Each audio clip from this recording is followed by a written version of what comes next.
Hi everyone, welcome back into the studio. Well, we're going to paint the moose. Now, I painted this one over here just the other day, and it is a 14 by 18 of the moose, and I was trying the new soft edges type of technique that I showed you in the last seascape, and I showed you in the last floral, and just trying to get some new looks, some new contemporary looks. One of the things I like to do during the summertime here in the studio. So I promised you we would do him up big, and I'm going to, because I have a lot of requests for him to go up big. This is 24 inches here right now by 34 inches, and I might trim just a little bit, but I want, his body sits very tall, and so I want the board not to be square or anywhere close to it. I want the board to have the feeling of this basically this height as well to it. So anyway, I did the drawing up here. Those of you that are are members of the channel, that for our membership that help us support this channel, I'll put a photo of the drawing onto the channel so that you can print that off and you can take it to any size. Like I say, he looks great there in that frame there as a 14 by 18. So like a 16 by 20. Those you want to paint a little smaller, 18 by 22 or 18 by 24 would make really nice ones as well. Okay? All right. So first thing we had is a plan, and I did film the 14 by 18, and my goal is to eventually edit that particular video because I'll approach him slightly different because he's a little bit smaller, but I'll edit that and put that into the membership. Okay, so I'll get that. Give me a couple weeks to get that edited though. So anyway, I want to come in here and I'm going to follow some good rules. Now, generally when we do some of this wildlife and stuff, sometimes you'll see me work on a toned canvas, put a nice glow behind. But this time I wanted to have the white of the canvas board creating this neutral negative effect, and it's very contemporary. We attended a lot of art shows this year throughout the area, some of them with hundreds of thousands of spectators there, and some of the most popular looks were leaving a lot of negative space into the whites. And it does really great. So we'll explore leaving more of the light, which is what I wanted to do on this one, and it's something Monet always said to do as well. So what I want to do is approach him, and I'll approach him by the darks. I will then push some color into the background. So in other words, I start with making a plan of what I want to do. I always do that, and I kind of pre-paint it in my head, so I keep moving. Now that moose I painted in 97 minutes. That was my total painting time. I wanted to move fast. I timed myself so I can get this really kind of quick, casual, contemporary look, and it's not easy to do. It really isn't, because we as artists want to come in and play stuff. So I'm going to try to move fairly quickly here. My plan is to walk you through with the block in. Then the second stage is what I call the modeling of color, and of course on the small one you don't have that. Goes really quickly because the areas are small. Here it's bigger, so I'll show you some video clips along the way when we go into that modeling of that color, and I'll give you the rules and stuff so you don't get bogged down having to watch me make every single brush mark, okay? And then we'll come in, manipulate the background, put in the final highlights and stuff. So I've got this plan up here, so let's follow along, okay? So in good wildlife painting and good alla-prima painting, one of the things we start out with is the darks. Now he has two types of darks that I decided to give him, and I looked at several moose photos, several masters, going all the way back to Carl Rungius. I also like a contemporary master, Tucker Smith, how he's painted a ton of moose. But you go back and you put in Carl Rungius, a lot of his paintings, millions of dollars of his paintings are up at the National Wildlife Museum up in Jackson, and he paints gorgeous moose, but he puts a lot of blue in them. And that's true, because as reflected light comes through their hair and stuff, they get a lot of purples, violets, blues and stuff into some of their hairs, but their undercoat can be so warm, especially in the light struck areas. So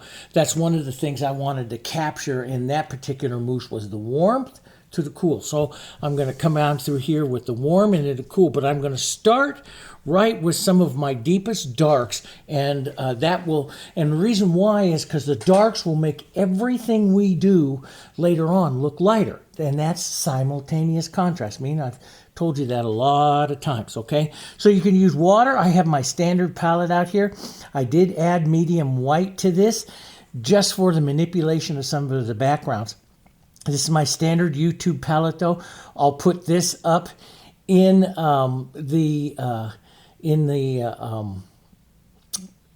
video. Also, my brain just turned off. In the video description down below, okay? And have fun, guys. This is fun, okay? So let's have some fun. All right. So what I'm going to do is I'm going to use a 3/4 inch brush. Now, a lot of times in wildlife painters, and it's a really good wildlife painters, they always say, start with a brush as large as possible. And I've told you guys that as many times. And this isn't considered a super huge brush, but it's one that gives me several marks. And I want to come in here and set some of these. So see, it's actually larger than this shadow area I want to develop here. And that's what I'm looking for. Something that's going to cause me to twist and turn that brush because it's too large. Okay. And so we'll take a look at that. Okay. Anyway. So burnt sienna is going to be one of our main colors here, and I am going to take this off with a bit of blue down to, so it's almost 1-to-1, but the blue is so much more powerful than the burnt sienna, so we want to keep that in mind. Now and you can see this color is very dark, right? It's very dark, almost bluish right there, right? And we might want to add just a touch of some of our reds just to take that off just a bit. And it models up the color a bit, so you can, it's hard to see, but you can see a gentle touch. I don't want it quite so blue here. Now, you can add a little open medium to this, a little extender medium to this, if you want to keep this pile wet for a while. I am a brush mixer. I brush mix colors. I don't mind. I don't like to mix up a pile of color and keep it unless it's like a sky or an atmospheric color. I like to brush mix so it constantly changes, okay? So I'm not worried about that. But if you worry about that, you can. Let's come in and find some of our deepest darks, and see what I want to do is push the color down, lift the brush off. And I want this. See this? I want some of the transparency to show through. And that's one good reason to add some of that open medium, which will help with the transparency, or a little extender or something like that.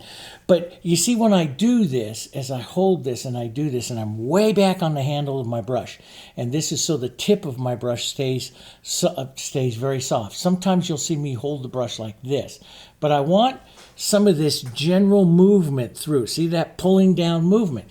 And so we're going to set these marks in according to how his hair goes, right?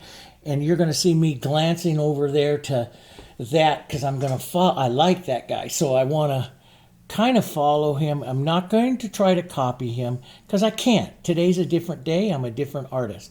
But I'm going to pull through here and set. Sometimes I'll do a longer stroke in like 2 parts. So I'll pull down and then I'll pull a second shorter mark to set that in. So I'll pull the long mark, but then I'll set a second shorter mark to set that in. Blur some of the edges to the outside so you don't create lines or textures in your color. You don't want to do that. Okay, so we have that. Let's get this a little darker right up here. So I'll pick up just a little more paint. Sometimes I'll change the tone. A little blue, a little burnt sienna. Maybe just slightly heavier on the burnt sienna this time. Maybe not even any medium here. I'll just add a little darker, but I like to leave a few streaks here. I like some streaks and stuff here. Blur out some of those edges, okay? And this is what you want, that mottled look. This is a blocking in. I remember, this kind of, this type of style that I first started doing was learned from portrait painting from John Howard Sandon. Fantastic portrait artist that you've heard me talk about for years on the channel. And he changed, his brush changed my brush so well. Very professional. And he always said you start in with this poster block kind of effect, what he called, and it was wonderful description, he called it a mosaic of tones. And that's what we're going to set up. And then we'll come in and we'll add his fur, his hair, and all this other kind of stuff. But we're going to start this mosaic of tones. So here in the back of his head, he has his ear right here. We'll just do a little shape following strokes, and then we'll add some of the strokes or the modeling here that will set the direction of his hair. So I know it's hard to pick up, but so I touch and I'll lift off. This is what I really like to do. I'm using the corner of the brush and I lift off, and see, I create that hair. Look there. Might as well practice it now, because we're going to be doing that later on as we look to set the hair. So I use the corner of this nice soft brush and pick it up. Now, you see, like with oils, if you're an oil painter, which I was for years, if you're an oil painter, we use the bristles to do that stuff. But the bristles, can't create the fine look of some of this hair that you have here that this softer brush can do. And acrylics, like the Heritage, I designed the acrylics, so those of you that paint with it, you'll agree with me on this. It has a real buttery feel. It's almost like you're painting with butter. And that is because we call that the shear of the paint's ability to move over the surface. And that's one reason why I like a matte surface. So I forgot to tell you that this is what I do. I use the Canvas Prep Medium, and I use two complete heavy coats on this, sanded it with 180 grit sandpaper. But I control what's called the shear of the paint moving across the surface, because I want this. I want this kind of look here. Now, I'm going to show you later on in the detailing how we can do that with a bristle and everything. But I love the acrylics for the ability to do that. So, that's what I like. So, see, I can lift up. So I'll touch heavy and then roll the brush lifting off, and I create that little hairy edge. So you might as well practice that a little bit. Right now, let's add a touch of deeper color in there, a little deeper. I can blur out. I want this modeling of tones through here. And we're going to concentrate on his face. We'll work down through his body here as well. And I'm just going to model up some more color here. Set in that here's the back of his leg. I'll pull out. See, I can just touch like this and just lift out and create that look. And this might be hard for the camera to pick up, but I look at this and I see, ooh, there's bluish and the burnt sienna coming out. The tones are coming out slightly different because I've brush mixed several times now. It's not one color. It's coming out several different colors, and I like that. Let's get this other dark down through here, and we'll do this real casual and just let this fade out. I know you can't see that, but it looks amazing. Like you just fade out like this. You see it just fades out. So I touch and I just fade that out down there on the bottom, okay? All right. So we'll start that. Let's start. I want this backside a little bit more transparent. In the original that I did there, that backside that's right back there on that edge there, I didn't get it quite as soft as I wanted. And so if I was to change anything, I'd change that, because if you look at that leg that's right there, see right in there, and which you'll have it on the thing here. So it's on his back leg back here. It's a little dark, and if I would have put a little bit of background on it, it would have shoved his face forward. So let's keep that in mind this time as we paint the big one. And so I'll do this one a little more transparent, and maybe we can change it. Now, it's still nice, and you can make all kinds of slight mistakes like that in the painting. But see, if I do this, okay, now, and watch this. See, if I leave this, and if I come right down here and put a darker mark right here, I have two different, I have one that's very atmospheric and one that's more opaque, and that shoves this atmospheric one a little further to the back. So I want to keep that in mind as I work through some of these areas, okay? Let's add just a bit of warmth to this, and just a bit, and maybe come down here onto down his lower jawline here. Add a bit of that in there, that slightly warmer. I like this, so it's a little bit more burnt sienna, and I'll come out of these super dark areas now with a bit of the warmth coming out. So it goes, so the shadow is still a little dark, but it's going to get a touch warmer.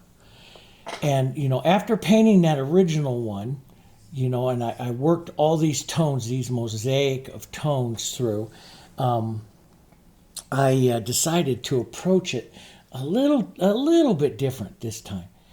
But you'll be able to see both approaches, and you can find one that you really like. Let's get this really dark one back up here. Okay, so blue, burnt sienna, here, really dark, right up in here. That's going to throw basically his throat area up further. It could be a little more blue, even a touch of violet, maybe. A little darker. That'll make it darker and cooler. Yeah, that's a better tone. Darker and cooler right in here. And I just want to model this through. Don't want to create too much of a line, because I want to break this with other colors, other tones. So I try not to.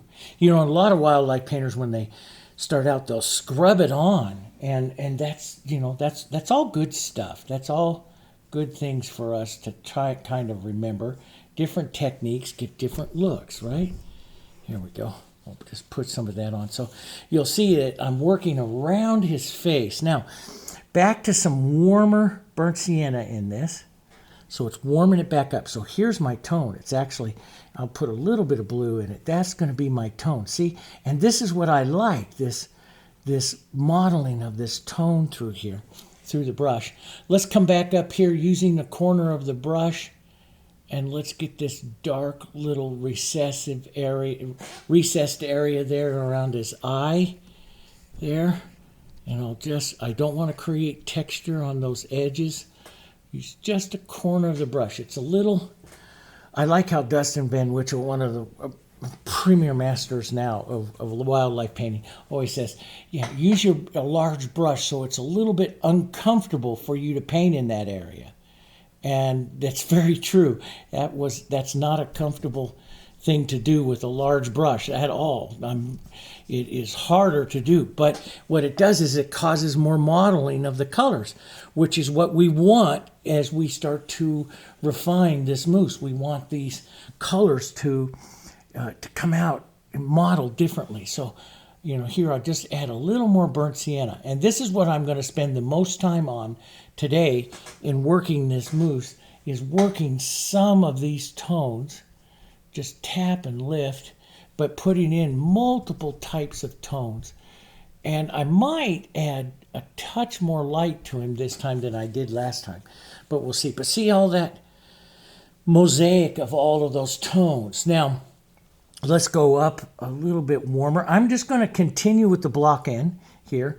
You know, normally I would go down into his body and all that kind of stuff here. I'm going to go ahead and wait to do that so we don't make this video like too long. I'll work on that off camera with you, and it's just going to be more of this. That's all it's going to be in through here. But I will show you this back edge here as we take it into the receding edge. So now I want to go mostly burnt sienna. I'm going to add a bit of the extender here, and I'm going to come down the warm part of his nose. Now I don't want the front of his big long nose here. I don't want to take too long of a stroke. I don't want to go way down like that, because that would be a little bit wrong here. So I will shorten it up a bit, short strokes, pull some in. You know, when you get down through here, it's going to have just a touch of the blue and stuff in it. You know, round it a bit. Go small little marks that just help him round, using the corner of your brush. round him up there a bit, okay? Lift the pressure, let some of the draggy part of the paint come through here. And this is why you want to make sure you use good artist quality colors so you get this really nice rich look to your colors. If you're using cheaper acrylics will add chemicals such as what we call destrin, which is an opaquing agent, and it's very chalky. And they add it to acrylics so that, cheaper acrylics, so that you can get opacity to your colors. And if you take them transparently, you will see that chalkiness. So it's something it's why I always say use artist quality, and the heritage that we designed is the artist quality colors. Okay, so I have a little bit of that warmth coming out of there, right? There'll be some other almost violet, which violet is a reflective light of his color. So I'm just going to whisper a little bit in that. We're going to put a lot of violets in here. And on the smaller one, I just went in and painted with a light violet. But the bigger one here, I can put a few streaks, just very dry here. This is called scumbling, but I'm streaking it also of this color through here, which is setting the direction of his hair as I am just lightly putting that through, because some of the violets will come in through there. Let's go ahead, maybe a little extender, a little dark here, right up to this side, add that in, streak this through, right into this shadow, and then lift your pressure. We don't want to go heavy over there. I want to go lighter over there, okay? Lighter over there. But you can start to see the warms and the cools. Now, before I go too much further, he has a very nice dark, and I look up, he has a very nice dark I want to develop here down this side here a little bit more, and underneath, just lift that pressure here, destroy that edge a bit, right? And because I want to look to his eye, and I want to put the warmth in up here, but I want to look to the eye. Now the eye, I'm going to go down with a smaller brush, and I can work the eye a lot more than I did on that one right there, which you'll see right here. Let's see, we'll put that, which you'll see right in here on the camera. We have to put it here because it's not here now, okay? And so we'll put that here in the final video. We'll put it here. But I always start the eye like you see. I'm going to use a small little filbert here. And I always love to start the eyes. Let's use a block, get my painting stick here. And the moose, which I've seen in real life up in Wyoming and stuff, they have these teeny eyes. And I'm going to put some burnt sienna in, and then I'm going to go with blue with a little bit of red violet in it, right into the front of the eye, and I'll be, really working that quite dark. But that's going to be my target, my interest there. And I want that burnt sienna and blue not mixed. I want to model that through. And then when we go put catch lights in and all that other kinds of fun art stuff, it'll look amazing. But so if a viewer looks up close at him, they see the warmth into the eye, and they also see the darkness, which, represents the pupil and stuff of the eye. And sometimes you'll see him paint moose with the white of the eye. I made it kind of a grayish color here. So right around the eye, and which is more room this time on him, I'm just going to take a little bit of my blue and burnt sienna and put a light grayish color right around him. Just, almost about the value of this. As a matter of fact, you could even add a little medium white. It's a little warm, so a little bit of the blue, and we want to, again, model that in there. Just kind of tap that around right into that area. And I hit into the pupil of the eye, the front part of the eye. So I'll restate that again. And this is, something that's here on the eye, I will work several times.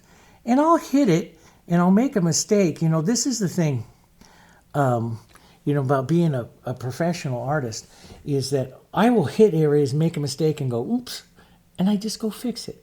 I don't get frustrated with it. I just go fix it. So don't, as you work, especially you young artists, as you new artists, mistakes happen all the time. Don't let it worry you. Don't get frustrated with it. Just go shoot and move on and go fix it. And it's that fixing process. If you fix it a little different, you add more interest. So yeah, and I always look at a mistake as an opportunity to add more interest to my painting. That's how I visualize it. So let's come in with some of this gray. Let's darken it down just a bit. We'll use our little filbert here, and let's just move. Let's go a little lighter than that. Let's move for right now. There we go. That's a good color. A little grayish color right around this area, pushing back that white. And we're going to go in there, and I'm going to put in with my knife. I put it on with my painting knife, the light reflected area there, and I'm going to do that with you later, but that just gets some of that. Let's come in with a little bit of yellow and burnt sienna, yellow oxide and burnt sienna, and let's just model that in here. That's some of the warmth that is going to be, we're going to glow, that we're going to put in up there on the top part of his head. So I'll tap into some of that. Let's get some of that right up here, up to the top, right up in here. Small little brush. I'm always following what do I see in the contour of his fur.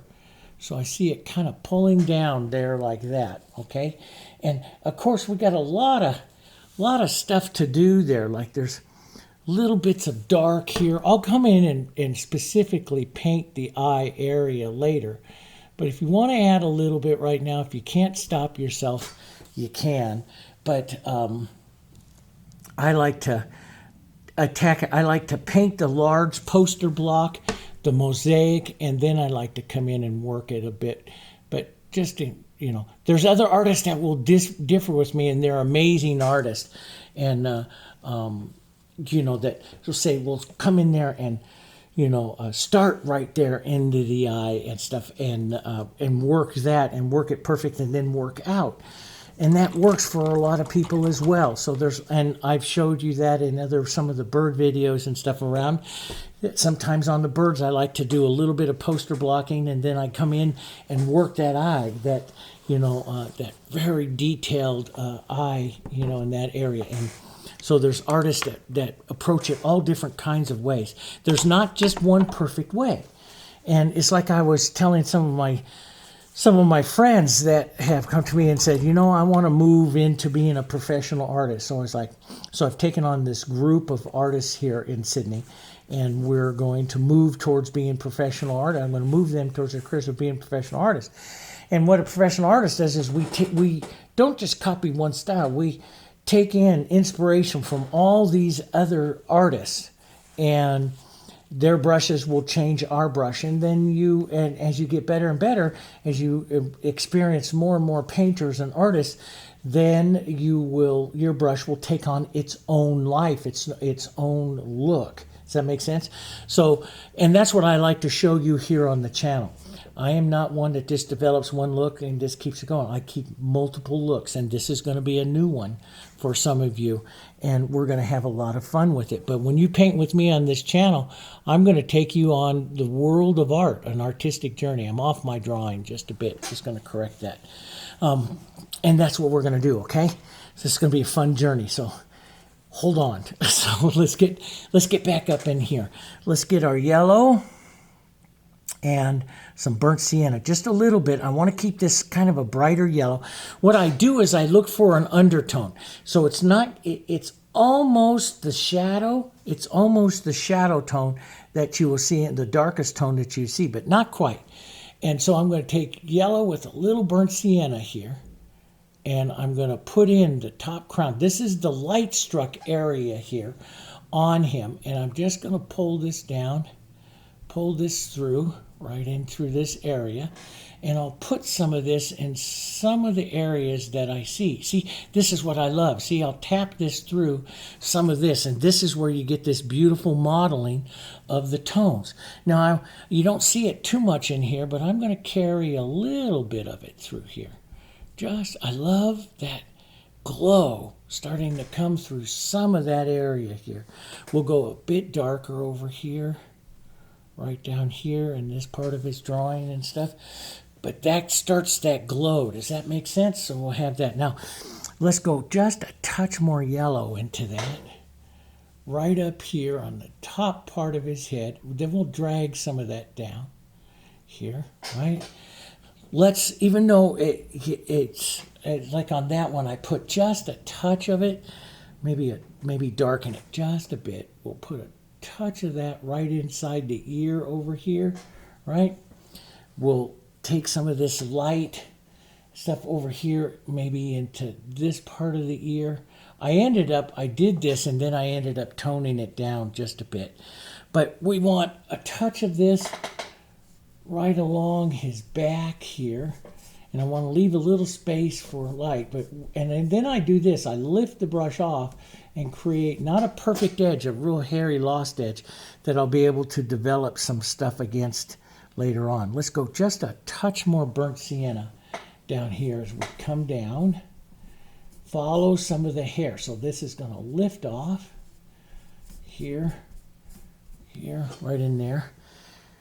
And then we'll grab some of our dark here. I'll just add a little extender. So remember, I added that open medium, so this has stayed wet. We're 30 minutes into the painting. This area has stayed wet. So I'll add some of this right into here. Some of this will go darker, and then I'm going to be adding the violets as well. But see, I lift off like that and drag it off, and I get that kind of fur look to it. That's what I'm looking at developing through the painting here.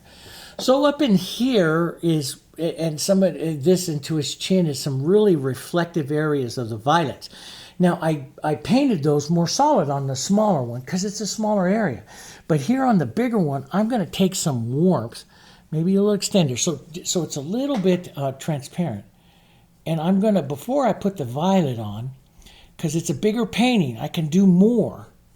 I'm going to warm up a few tones, a few marks into this area. So what I'm looking for is more tonal, warm and cool tonal movements because he's bigger. I want someone, when they walk up to him here, they start to see all of this beautiful tonal work that he's in. Does that make sense? That's what I'm looking for. And that's what I want to portray into him. And I'm going to spend the majority of the time here today just doing nothing but doing that. And so, it's just doing what I'm doing here now, but doing it again and again and again. And we'll work textures and front areas and stuff like that. But you can see him starting to come to life here a bit, right? There's a lighter yellow and medium white as a low light with some of this yellows work really well. A little yellow, a little burnt sienna. Right back in here, underneath this horn, there's just a bit of light. So, you want to make sure you keep that yellow in there so it doesn't get chalky on you, right? And let's just put a bit of that in here, okay? And I just love this brush for pushing. See, I can push it around and create those hairy looking little strokes like that. It works really well. Okay, and whereas the oils, you'd use a bristle, right? Okay, so now let's come back into here. Let's base in, and then, so I'll base in some of the, since I'm in those particular tones, let's base in some of the antlers up here, and then we'll come in and work some of the violets that we need to do. So basically, what I want to do is, you can use whites or medium whites, any of that right in here. And I want some of this blue into it this time. So some of my burnt sienna blues, the grays, I'm going to add some extender to this so that the color is going to change. Let me check this up against that. Yeah, and I had just a touch more burnt sienna. I want this tone. So this is the gray. Okay, and it's right around the gray. I want to keep it, it's right around a 7. It's probably going to dry down to a 6 or so. Let me see where I was there. Yeah, 6 is perfect for that front dark one here. But I want to shift. So see this gray. I want this gray, as I paint it on, to go more burnt sienna, and I want it to go more blue. And the other way you can go is for it to sometimes go green. So you'll see these tones. Does that make sense? So that's what's going to make the thing, the antlers and stuff, because we really are going to take our time here on these antlers.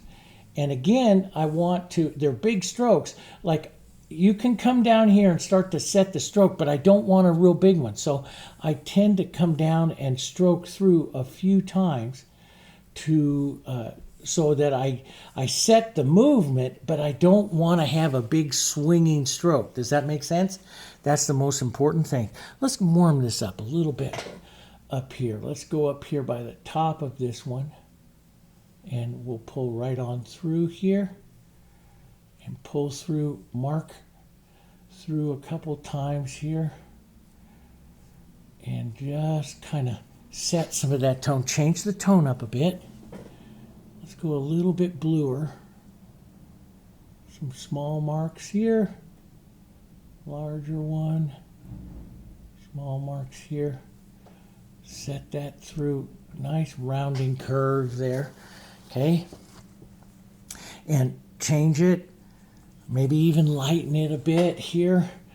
We'll come in with light and shadow. What I'm painting for right now, as I'm blocking this in, poster blocking it in, I'm looking for variation in my tone.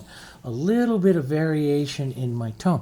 Maybe even, you know, maybe right in here into the center here. Most of this will cover up, but it's a habit that I want you to develop. Does that make sense? So see, as I take some of those other short strokes, and what I did in the last one, in that small one, is I based it in like that, and then I came through and pulled through like this with my paper towel to add some of that interest that you see in you know, in him here, creating that roughness to the antlers that he has. So let's come back up here. So yellows, greens, burnt siennas, you know, some of these nice tones, and vary the tone. Let some streaky color come through, right? And then it gets lighter yet. Let's grab a little more medium white. You can use white as well if you don't have medium white. And let's just drop it in here. Matter of fact, let's add a touch of white to that. Lighten that up. Get it up around an 8 or so. So it's a little lighter. Drop in that part of that, the horn right where it goes into his body there. Maybe a touch of slightly darker right here, which we'll see where the shadow is there. Just blur that a bit, okay? And let's go over to the other one. Now the other side is light struck. So this is the horn that is curving up this side, so it's in shadow. This one is light struck. Light's coming in back right here. So it's light struck, and you're looking at the shadow side of this horn because this horn comes out and curves up like that. So just look at my hand. You see it's curved like that. But on this side, see how much lighter my hand is. So what you have here is, if your light's coming from a certain direction, this horn is bent like this, and this horn is up like that. Does that make sense? So it's coming up like that. So you have a light horn here in the back and a shadow horn. The more I turn my hand, the more in shadow, because my lights are right up here, right up top, right? Same kind of thing that is here. So up here, I'm going to add some white and some medium white right to these colors. We'll add some, and we'll pull down right in here. So as we block in this part of this horn, it's going to look a little bit lighter and lighter yet. And we can go up towards that blue. And again, follow the same type of thing. But see, my brush is really dirty with tones right now. And so the block in goes really easy because I get all kinds of tonal variations here. And that's what I'm looking for, right?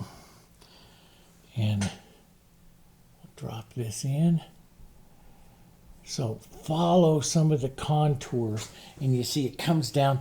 This one, this other side, now because it's leaning up here, I'm going to darken this just a bit, because this horn, since it's poking back up, heading up towards that shadow, we'll put it in just a bit darker. And see, I like to leave a few of those little streaks that create the horn right away, so we can just pull through some of that.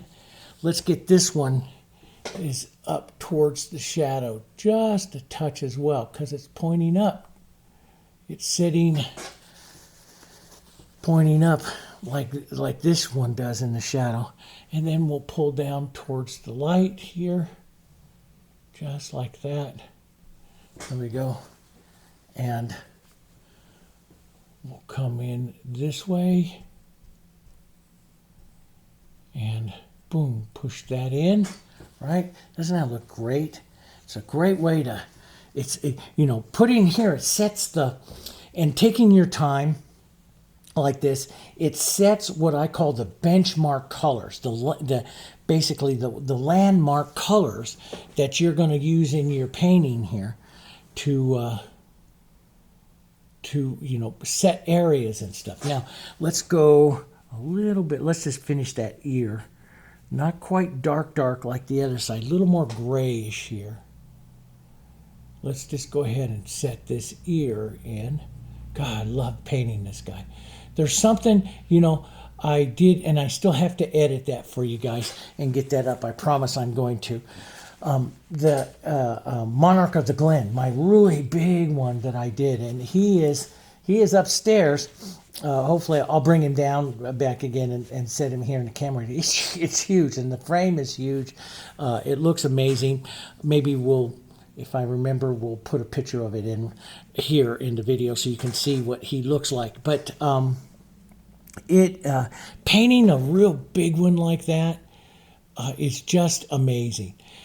And it will change you as an artist. It really, really does.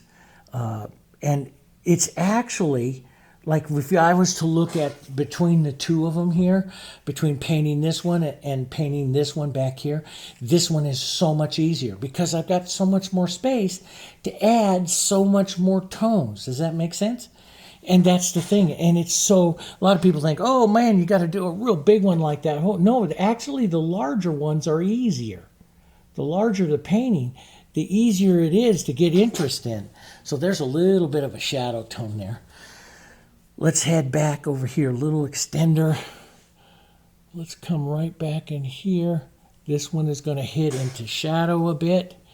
It rounds down, right down in here, right into the shadow, okay?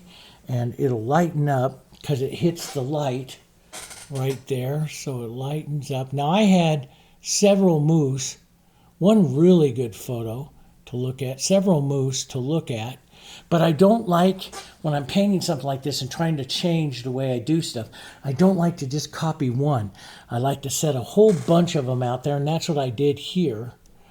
But there was a couple of photos I found that were really influential for this painting that I really liked. And you'll find all kinds of them out there. And, and it's just your job. Your job as the artist is to turn it into a painting. But I don't like to copy a photo. I like to use all kinds of things for inspiration, if that makes sense. I get inspired by all different kinds of things, and because I get stiffer. I don't like how I paint when I'm trying to copy just one photo. I don't like that. Okay. Now, so what I'm going to do is the horns, basically the area here on his antlers, they're thicker. So I'm going to put that thickness in right now. A little burnt sienna, maybe even a little bit of green. I like the burnt sienna green. It's a little warmer than what the blue is, and slightly different color. So burnt sienna, a little bit of green, some extender here. I'm going to use a 10 flat here, and I'm just going to come in painting for the third dimension of the roundness here. And I'm just going to pull through here, adding the side planes of the horn, of the antlers here. Now that might be a bit dark, so you can just lighten it up with a little bit of color. But let's add some extender, keep it just a bit transparent. We'll add through some of this. And of course, I'll model through this and change it up and all that kind of, do that art thing all over it here. But I want to come through where I see the shadows, the thickness of the horns and of the antlers here. Little bits here. And so I look over here, we got some, and this one pulls down too. So thickness, and then we'll pull down just a bit here. Down like that. Create that division in the horn.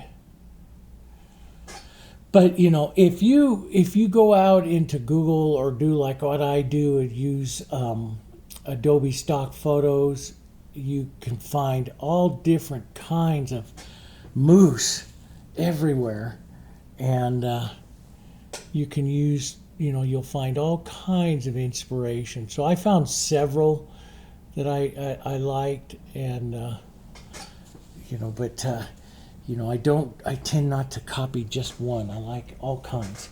So I'll do that, and let's push a little bit here down this side. Let's push some additional shadow in. Light is on this side coming in this way, so here, a little bit longer. Set some motion into that one there. Okay. Maybe just a slight rounding one there. Let's look up to our, you know, our front one here. Now, you know, something like this, I mean, you could actually put it either way, but if I swing that shadow up like this, that lowers the light source just a bit, which is kind of on one of the photos I was looking at that I took a lot of inspiration from. The lighting hit his antlers like this, so right in there, right? And let's make sure if we finish that off, that is finishing off right in here, right? This can come down right here. So I'm just looking at what I did before there in the shaping of some of this antlers. So this can go a little wider right there. That I got a little bit too far down, but that's okay. And let's get the shadow.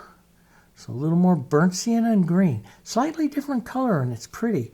Model it up. You could add a little yellow for the antlers here. You know, change your color up a bit. And we'll pull up like that to that side. And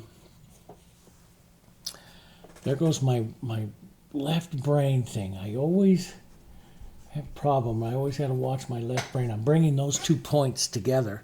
That's what a left brain does. So I want to make sure I separate it. Maybe I'll bring this one up a little higher back up here.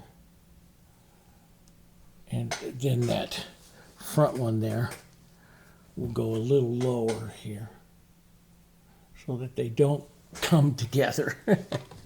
I have a tendency to do that. Well, at least I know to look for it when I do it, so I don't bring those together. Let's drop that one down a little bit more. There we go. That's better. Separate those a touch. So those of you that are in the S202 class, the Art of Seeing, we painted that big moose up in Alaska, and I did a couple of things. You could use this kind of technique on that. It's a beautiful drawing with the mountains in the back and everything, but you could go back and repaint him with this particular technique. Would be quite nice as well. All right, so we got that in. Let me just correct the line. I paint through the drawing here, and because I want to make sure that I go out and catch the drawing. So I'm going to just catch out to the drawing here, and you know, just and use a slightly different tone. Look at this warmer tone right there. That just looks wonderful. That just looks great. So he's all modeled up there now, and he's very, very warm, right? And maybe I'll take this time. Let me grab my bigger brush since I have this. We'll grab a little burnt sienna, a little yellow. Right here, more burnt sienna, maybe a touch of blue so it's not too warm. We'll add some extender here. And let's just add an undertone here of just a bit of warmth. And we're going to let this go very dark, but let's just add an undertone of the warmth in some of this area here. Right down this leg, right in through here, maybe back down through here, and touch more burnt sienna and maybe a touch of blue so it's just a little cooler. Let me go up just a bit here so you can see this. So I'll streak some of that and let that just fade out there like that, down that side. They've got such big, long legs. And I let the dark fade off on this one. So on the first original one there, I let the dark fade off. Maybe I'll put just this warm, and I'll look for, since it's bigger, I can do more things. Maybe a hit of a warmer tone right in there. See, that just looks, and we'll let that fade off like that. That already looks pretty good. At least to me, looks pretty good. If you want it more blended, go for it. But I like that. So this will leave me some of my violet areas that I can work on as well. So we'll go into that. Let's go a little more burnt sienna and blue first here, and maybe pull through some of this. I like to touch and lift off and just add some of this color. And I'm going to do this exact thing. I'll let it kind of dry up, and then I'll come through and do it again and do it again and do it again and build and build and build these lights. And then we'll come back in, add some hair color and stuff like that to him as well. But I'll look at breaking up some of these other smaller tones like this, that light that I put in there. I got that shadow there. We're going to have some violet in there, but I might, because he's so big, just a little bit, before I put the violet on, just push a little bit of the warmth in there, okay, into some of these areas there. And now we'll come into the violet, and I'm going to start adding some, look at that, my horn is dripping right through his body. A little too wet right there. But I will come in and add some of that violet as well out into the background as well, so that I'll start to see some of that color and stuff. And one of the areas, because I kind of painted and closed just a bit, is I don't want to forget, don't let me forget, because I will, that little bit of area right in there. Okay. Oh, and I need a bit more dark. I have part of my drawing over here, a bit more dark here, modeled up for this other back leg. And I'm just going to let that run wild right down there like that. There we go. Yeah, we'll just, I know you can't see that, sorry. But it's just running out just a bit right there. Maybe a bit more dark, just kind of modeled through a couple little smaller strokes there, like that, and we'll let that kind of stay like that. Okay, that's pretty good. So what I'll do, and I'll add the violet here, but then I'm going to come back as these areas dry. Sometimes I'll use, and I'll film this little video segments for you, but I'm going to do a lot of this, building my tones several times through. And I'll probably do it over the course of a couple of hours here, just building my tones and the hair and stuff like that. So see, as I just came back with that second little tone, look at all the interest I have. Then I'll come back with like some warmer tones like this and push some of that in not everywhere, just into a few areas. And this is what takes this up to a master level, is that you spend the time doing this. And again, it's just, it's putting in these tones. See, these little variations. You don't want to create rainbows, what I call rainbows stuff, but you want to create variations within the tones. And that's what makes him so pretty. Does that make sense? It makes him so, it gives them so much more interest that he gets to. Okay, so we're going to do that. That's with the warms. We're going to do it also with the violets. But we're going to come in here and we're going to add some of our violets, which is going to be our blue. And I like the quinacridone with that. And I'm going to add a touch of the burnt sienna because I don't like it to go too cold. Now, if you use white, it's going to stay very clear and violet. Does that make sense? If you use medium white, it's going to gray down a bit because medium white has what in it? Yellow. And yellow's the complement. This is medium white, is yellow, touch of black and white. And it's yellow oxide. So this grays it down. So, you know, it's a great combination here of some of these colors. You want to keep them around mid-value. And we want to come in here and just model in like this, light pressure of your brush, just like a butterfly going over the surface. We want to model in, you know, some of this violet. Now that is a little bit too light, okay?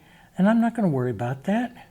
You don't go, oh, I just screwed it up. No, you didn't. You just put more color right over it. So let's go a little bit darker, maybe a touch of blue. But I'll end up, you know, in the painting, probably putting on all these colors in the final bits of the painting here. So that violet's better. That's a better violet to start out with on him, okay? And see, what happens is I'm going to paint the violet. Let me show you so you don't worry about it. Because some of you right now going, David, you're screwing up your painting. No. You have to, because you're going to set it into place with a warmer color because the warm advances. So you're going to set it into place on his head here with that warmer color. Does that make sense? Okay. And, you know, we'll have some of this shadow, cooler color, like right down here. So we'll lift up and push through, and I'll set the violets into his face and stuff there, which you'll see there on that one. So, and then they dry a little bit darker. So your violets actually have to be a little lighter than you think. Let's cool this or gray this off with a bit of our mousse base color here, and add a bit of that to lower side because it's not a reflected, not as much reflected light down there, okay? And I added a touch more blue to all of this as I came down more, and I'm going to add a little open medium down in the light struck areas down in here. Now get brave with this color, this violet, because you can always soften it out and push it away later on. Get a little brave with it because it's pretty color. Now, if I use it in one area, I'll use it in another lightly. And this is what I'll do. I'll take out some of that other, just light movements of it, butterfly movements of it, and start to add. So just like the violet, just like anything else, like the browns and the burnt siennas with the little yellows and stuff, the violets will change from blue violet to other violet as well as you start to add it into some of these areas. So we'll add some marks of this. This is the reflected light color that's hitting his fur, his dark fur, a shimmer almost into his fur, if you will. Let's take some of this right down here, and I push some of this right down into this area. And see, I love these tones. See, now the violet's really dirty in my brush because I've mixed a bunch of different stuff. And look at the color that's coming off now here. And we'll push some of this right down in here.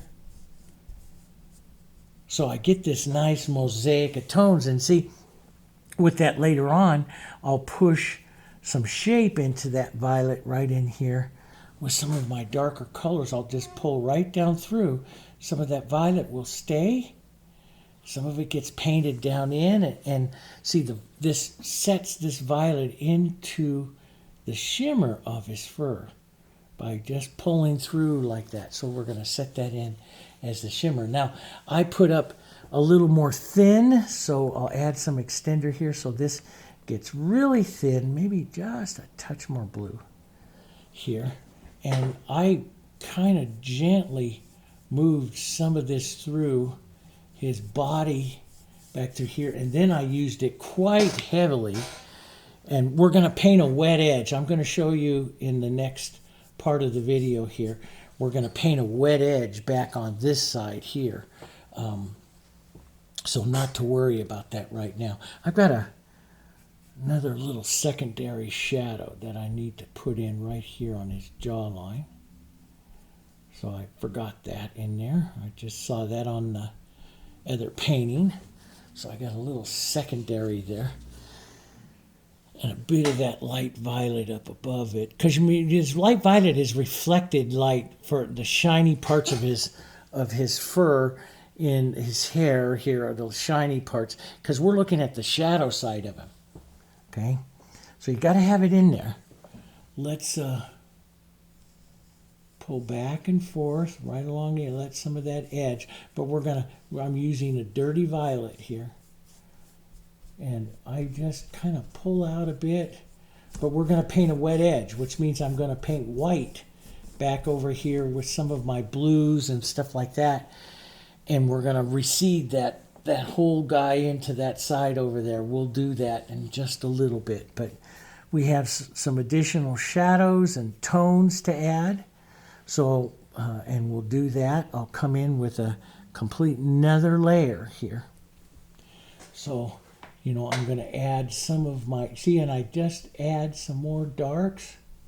I'll add some more darks, and then I'll come in with some more lights. Working through, I want streaks like this, little streaks of blue and everything here coming through. And we'll streak some lights.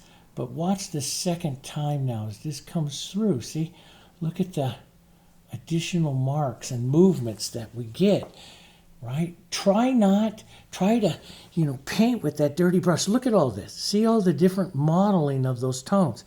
That's what I'm going for. Does that make sense? And then I'll put some light, some shimmers up on the top of it, and we'll add a few little hairy strokes through with those light colors. And, he'll really, really start to come to life. So, and I'm going to come in before I start too much more, and I'll just show you a video of what I'm going to do. Is I'm going to come in here, and so what I'm going to do so it doesn't take too much long, because we're an hour into the video already in showing this. But hopefully you enjoyed this modeling in of him, okay?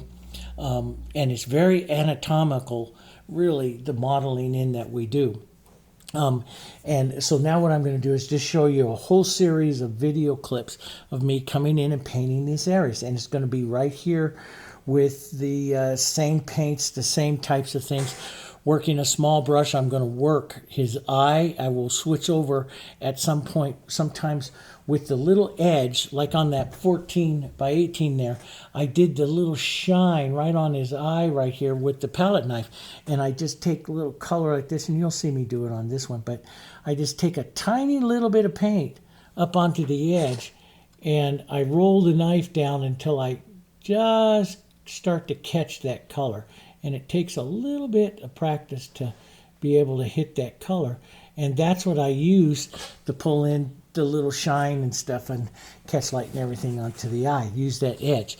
And I used it sometimes to drag some of the color down through, like you can take open medium like this and add this to this brown. So it's got this. It's real thin like this. And you can use that to just drag through. See this horn, the antlers up here, to give this unevenness to it, which is what I want to do. So I'll be doing that with several layers, and that's what you're going to see. You'll see me use the knife like up onto the horns here with some lights and some darks and some of the tones here. But the big thing is, guys, in everything that you do, vary those tones. Burnt sienna, blues, reds, burnt sienna, greens. Burnt sienna is your main tone, but yellows, blues, greens, add some violets to it. Then you have your blue, your violets, and you can neutralize it with medium whites and then some of your yellows. Shift it over to a little bit of red into it. It's going to make it different, okay? And so I'll shoot some videos of me, but it's just going to be me just building color. I'm going to be looking at building this area first, and then I'll come out here and build some of the horns, okay? And I'll do that for a couple hours probably, just taking my time, building it, looking for the energy, building that eye. That's the next step, building it in. We'll get that done, and then we'll come in and work some of our background and stuff like that, okay? As we get along to the edge, all right? Okay, so there you guys go. Just watch along for the next little bit as I work and build some of this, some of the mousse that's out here, okay? And then we'll go from there. You know, that one of the things that before I do that, let me stop here for a second, because planning out my painting here. That is what I did on the other one. But here, and to help you guys out, because everything's going to change as we add some of our background, right? So let's just go through that. Let's go through a little bit of that right now, just a little bit, so you can start to see some of the white disappear. How's about that? Let me change this up a bit, just because that'll make it a little bit better. I'm going to add to some of that violet that I did here, some extender medium over here. And this is going to thin this way out, which is what I want. I want violet, okay? And I want burnt sienna, which is going to gray it. And then some medium white or some white. I want this. I want this mottled color. And this is really good to do, when you're ready to kind of change a palette or something like that, because it changes it up. And this is what I did. I'm going to take a larger brush, so a 2-inch wide brush, which I usually have here, but I think I had some students here yesterday and they were grabbing some of my stuff, and so we'll blame them. So I'll put some of this. Let's take a look. Yeah. See, let me go up here just a bit, okay? So that's kind of a nice color. And what I do is, so a nice 2-inch or a wider brush, this is going to be very soft, and I'll take this right into the edge. I want this, though, guys. I want some streaks here to this. Now, I will pull some horizontals, but I like the majority of it feeling in the vertical, because he's vertical. Does that make sense? And then I'll touch into some of the other warm colors and pull some of them across as well, and work this out right out in through here. This is the first step of this. Maybe put a mark or two right in here. That's just, and leave it very rough edge. I left just a quick mark over there. Very rough edge. You can add a little open medium to this as some of this works out over here towards this edge. I like that. Add some more extender over here. Add some more white. Your background is white. As you add white, this will start to thin out, soften out. See that? And it softens your effect. So, I'll add, anytime I want it to get a little softer, I'll add just a touch of white to it. But I want to keep some interest to that by varying these tones, right? So I'm going to come right up in here, and all of this is going to look great. You can't make a mistake with this. You really can't, because these are all the tones that are in him. Does that make sense? So I will soften out just a bit, pull out to get some of this. And this is kind of a good thing to do right now for you beginners, because if you get into the painting here a bit, you can wipe it down and then you can add that. So that's a good thing to stop real quick and just do this with you. Okay, and I can paint that wet edge back up over here, put some extender into it, work this in, right? pull this down, and I'll go right into the mousse. Now you got to be careful because you see I have a lot of this violet and stuff in here. It's not pure white. It's not. If you go into too much white or something like that, it'll get chalky looking on you, and you don't want that. So I even have a little bit of blue right here, which is great. And I'm going to go right into the edge of the mousse, and then towards the end of the painting, we're going to go back and forth. So I'll take the edge of the mousse here with some of the purples and stuff here, and I will pull out like this, back and forth in this edge to get right back to this light like that. You see, that's how I painted that edge, wet. And you can do this multiple times, but don't try to extend it too long. In other words, it's better to do several thin layers than it is one big, huge layer. So see, that's a good mark. So I go back and reload it because I'm picking up white. See, so I'll make the mark and I'll hit it. And see, that gives a nice blurry edge. But I pick up white, so I got to go back. That's the important part. I got to go back. So this will show you guys what's coming. And we're going to do this again and again here. But you can see that edge, right? Doesn't that look great? Let's get a little darker. Right down. Let's see, I put some right down in here. Boom. And each time I did that, as I pulled out, I lift off, and then I go reload the brush again. That's the important part, because you pick up a lot of light, a lot of white, and you don't want to keep that white in there, right? Because it'll just keep making it lighter and lighter, and white is very much opaque. So that's how I'm carrying this edge. Now I'm going to carry it into him a little bit more this time than I did on the other one. So I'll carry that further in, and then I'll come back. The big thing is you set it into place with your dark. You don't leave it with the light. That'll look too cloudy. You leave it with the dark, okay? There. Now I went a little too farther than I wanted to go, but, you know, you see this, and you see how it's done. And the thing is, when you're painting these kinds of cloudy situations or this lost edge, and I thought about this for a long time, and, you know, I watched some of the other masters, what they always said, and it's like, okay, you're adding light into something.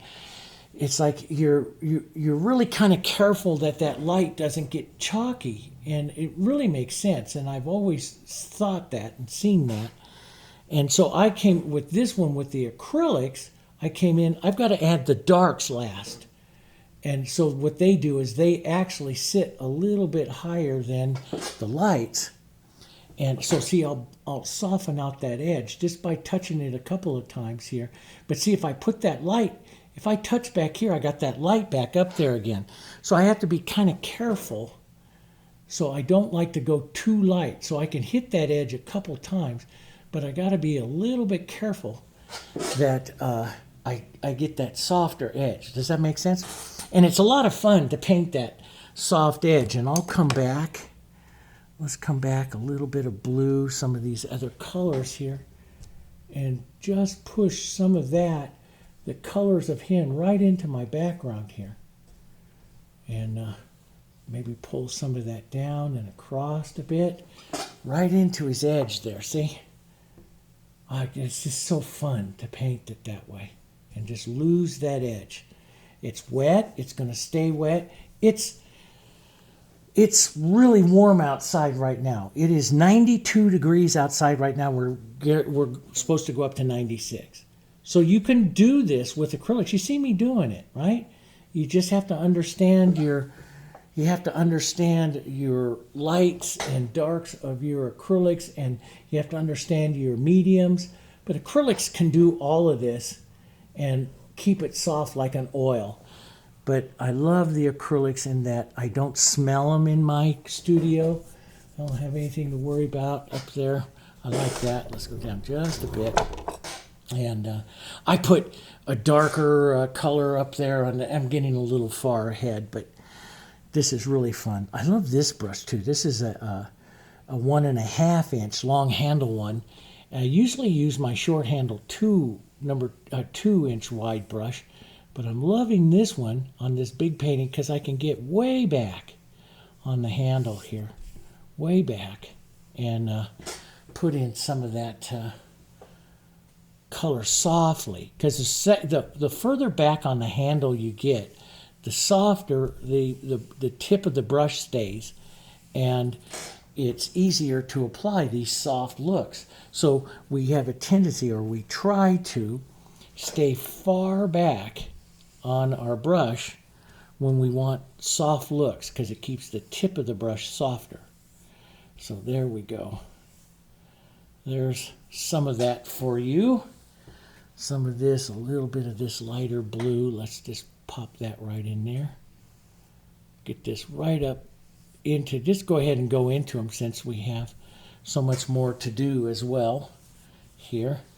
And we just add a bit more white, and that will soften out some of our outside edges here. You know, just take that out, get that interest out there. I like that. Let's get that just a bit more, some stuff going on here. Here's some blue. Here, a little bit of that blue. I'll put some more of that blue and violet and all of that up around here. But you can see how that's really changed him. Let me go to a smaller brush here. See, I've done this, it's less than 10 minutes, so not too bad. We just put that on real quick and it'll help you see this. But I went more blue, violet here. It's a little too blue, a little too violet. Add some light here, okay? And I don't want to model this up too much, but this is kind of, it's a little grayer than what I did on that one over there. So a little more blue and white. And again, you know, you can change all of this, guys. You can change all of this again. But I get a little bit of that color. And if you get something too heavy, like that's just a touch heavy for me, I'll push through it with your paper towel. Because that's the beautiful thing about having light into your background, is that you can just use this with, you just wipe it and it'll lighten up. So let's just grab some of this. And I'm just going to go right through these horns, because I'll put the horns back on. It's a lot easier sometimes doing that. Let's get this darker blue. I did some of that right up there on the original one, and I liked it. A bit of this darker blue violet right in there. So I'll just pull that through. Soften that mark just a bit. That brush feels a little small, so I get a lot of marks, and I don't like that into a background, so I'm going to go back to my big one here for just a moment.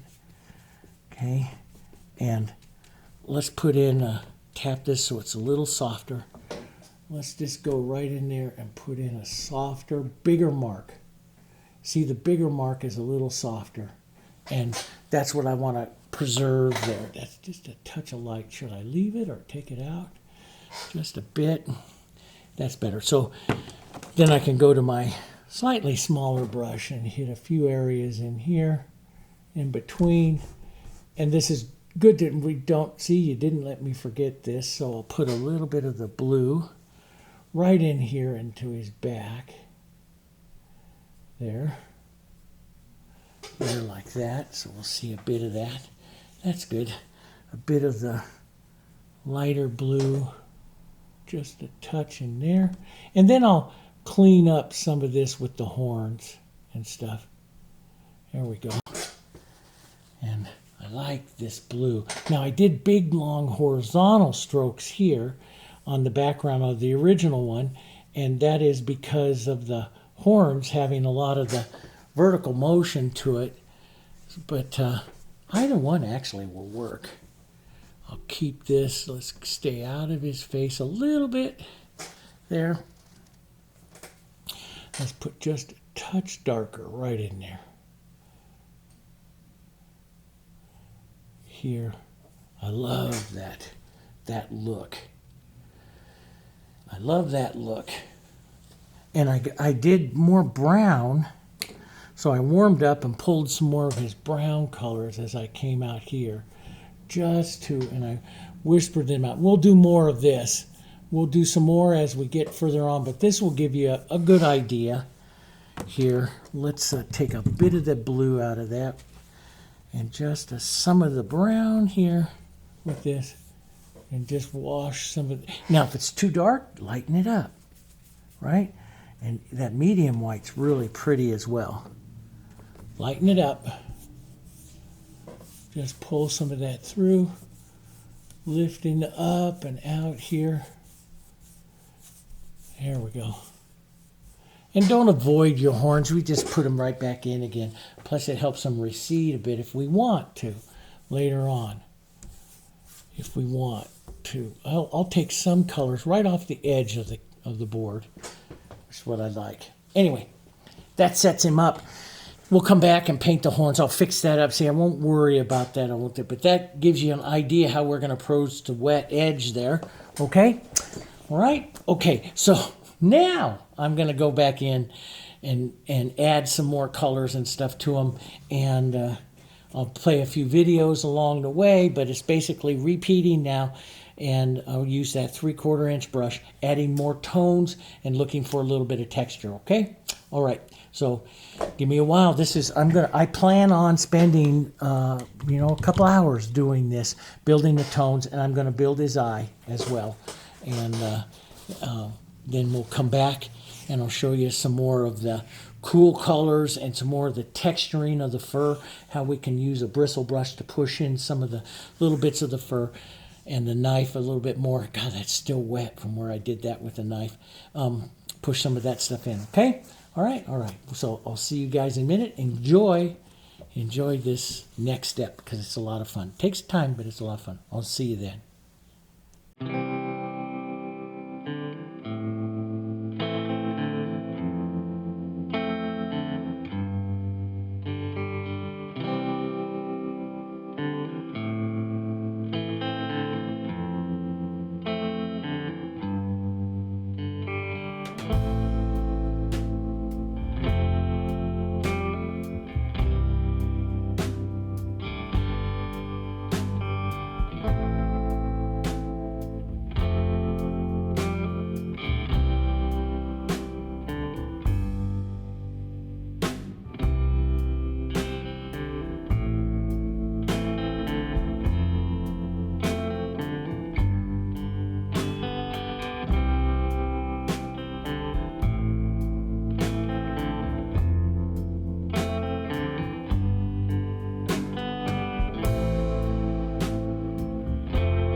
Hi everyone, welcome back. Well, we're going to continue on, and I did have some fun here. I just let everything dry, went and had some lunch and stuff, let everything dry, and now I just put a light coat of extender over the surface here just to kind of bring him up. And I worked several layers and used my knife, and you saw some of it, used my knife in here. Now, I also started to create this. Now, with a lot of the mousse, the Rungus does, and Tucker Smith, and all of the great wildlife painters do, they get the mousse, especially when it's in shadow and they're real dark, they get this shimmer, this violety shimmer, and you'll see it in lots of photos. But especially in like Rungus and his paintings and stuff, and he always brings that out. And I wanted to bring that out, and I wanted to show some different ways and practice some different ways to do that. Because some of them will just lay it on with texture, others will lay it on and with like a little liner brush and get some of those little strokes in there with it. But I wanted to keep an overall soft look to some of this, while also maybe giving some of that look if we wanted to. And so that's what I was playing in here. And I want to show you how I did that, how I added a little bit of that, because I need to add a little bit more, some of this turning here off to the side. Now, I didn't add that to the 14 by 18. He was kind of small to add some of this. So you can look at the 14 by 18 and say, well, maybe I don't want to do that. I want to keep him more textured and stuff. That's an artist's call. That's up to you, okay? But I want to show you this, and then I'm going to come build his chest area here, and I'm going to use a slightly different technique that I was thinking about during lunch. So we're going to play, and I'm going to show you, okay? All right, so first what I decided to do was I wanted to take a brush in here and give the feeling of the hair and the shimmer to the top of the hair without having to go in there with a small brush. So I did it this way. And one of the things that you've seen me paint before in my videos using extender, take extender, let me take a larger brush, and I'll take some open medium and extender about 1-to-1. I do this when I do rapids and water and stuff. I do this because open medium's a little thick to apply to the surface, extender's a little thin, and then so I use one that is right in between the two, so I mix the two together. And I paint this over the surface of the area I'm going to work for a while, and you could see all these layers of tone. Do you see that? And this will keep this wet for quite a long time. Now, what I did, and I reset my palette here because I used up all my paint playing around, so I just reset it. So what I did was I made myself up a light violet. Some violet and some blue here. Mostly the heads towards the red violet. We'll add some white. White will keep it really sharp. Medium white, like I said this morning, will keep it a little more tone because it has some yellow. So I'll make myself up kind of a violet that I want. Maybe we'll let this go a little bit bluer. But if you want it grayed, and warmed, add a bit of the burnt sienna. And see, that just makes a softer, that's a pretty color right there. Maybe just a touch more blue into that. But I like this where it's mottled. See, the color's mottled. Okay, now, then I add some open medium to this. And I tap it on the knife like this, so it's not like super heavy, but then I come in here and just kind of drag it like this, and you'll see it'll pick up the highs and lows just like that, see? And that's what I want, just drag it. Then what I did was I took my pastry brush, your 50-cent pastry brush, and you've seen me use this for grasses and stuff like that, and I widened it out, and then what I'll do, and I set it flat, and I pull it in the direction that I want the hair to go. So I want this now to start coming down. So I lightly pull it like this, and you see it'll give it the little hair movement that I want. I want this slightly down. And so it starts the hair movement that I'm looking for here. So you get these little hairs there. That's wonderful. Then what I did was taking a smaller brush, which I like my 10 here, and I'll mix up some of my dark, here, a little open medium in it, some of my darker color I want, maybe a touch of violet into this. Some of the darker shadowy tones that I also want to pull on this side. And I'll back paint out, lifting up here as I take out some of this, some of the hair look that I want here. And if you're gonna, I'm gonna warm that just a touch more so I get some variation. But what's important is, let's say I want to take some of this out. So I start here and I'll roll and lift up the brush so I don't take it all off. But what happens is, if you hit too much of this light violet in here, if you hit too much like I just did right there, you have to wipe your brush so that you don't drag that violet everywhere. And I found as I was doing some of this that it just came out so nice if I wiped my brush every single time. So I would put a mark on like that, and I'd come over, wipe my brush, retouch the color again, and put a mark on like that, wipe my brush. Sometimes I would bring these together just a bit like that. And I'm very conscious of whether or not I hit that violet, because I don't want to drag it everywhere. So, oh, that one came out nice. Wipe my brush. Boom. So you'll see a little bit of this. We'll drag a little bit just to soften it. Sometimes I'll let the violet just travel as I'm softening something here.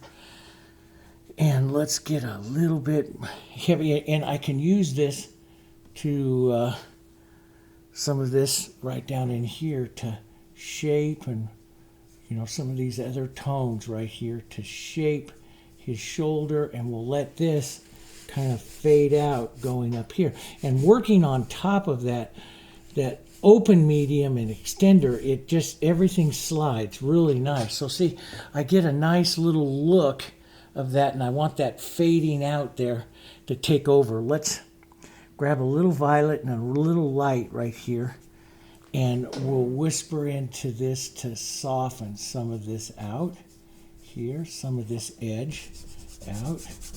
We'll blur that out right there.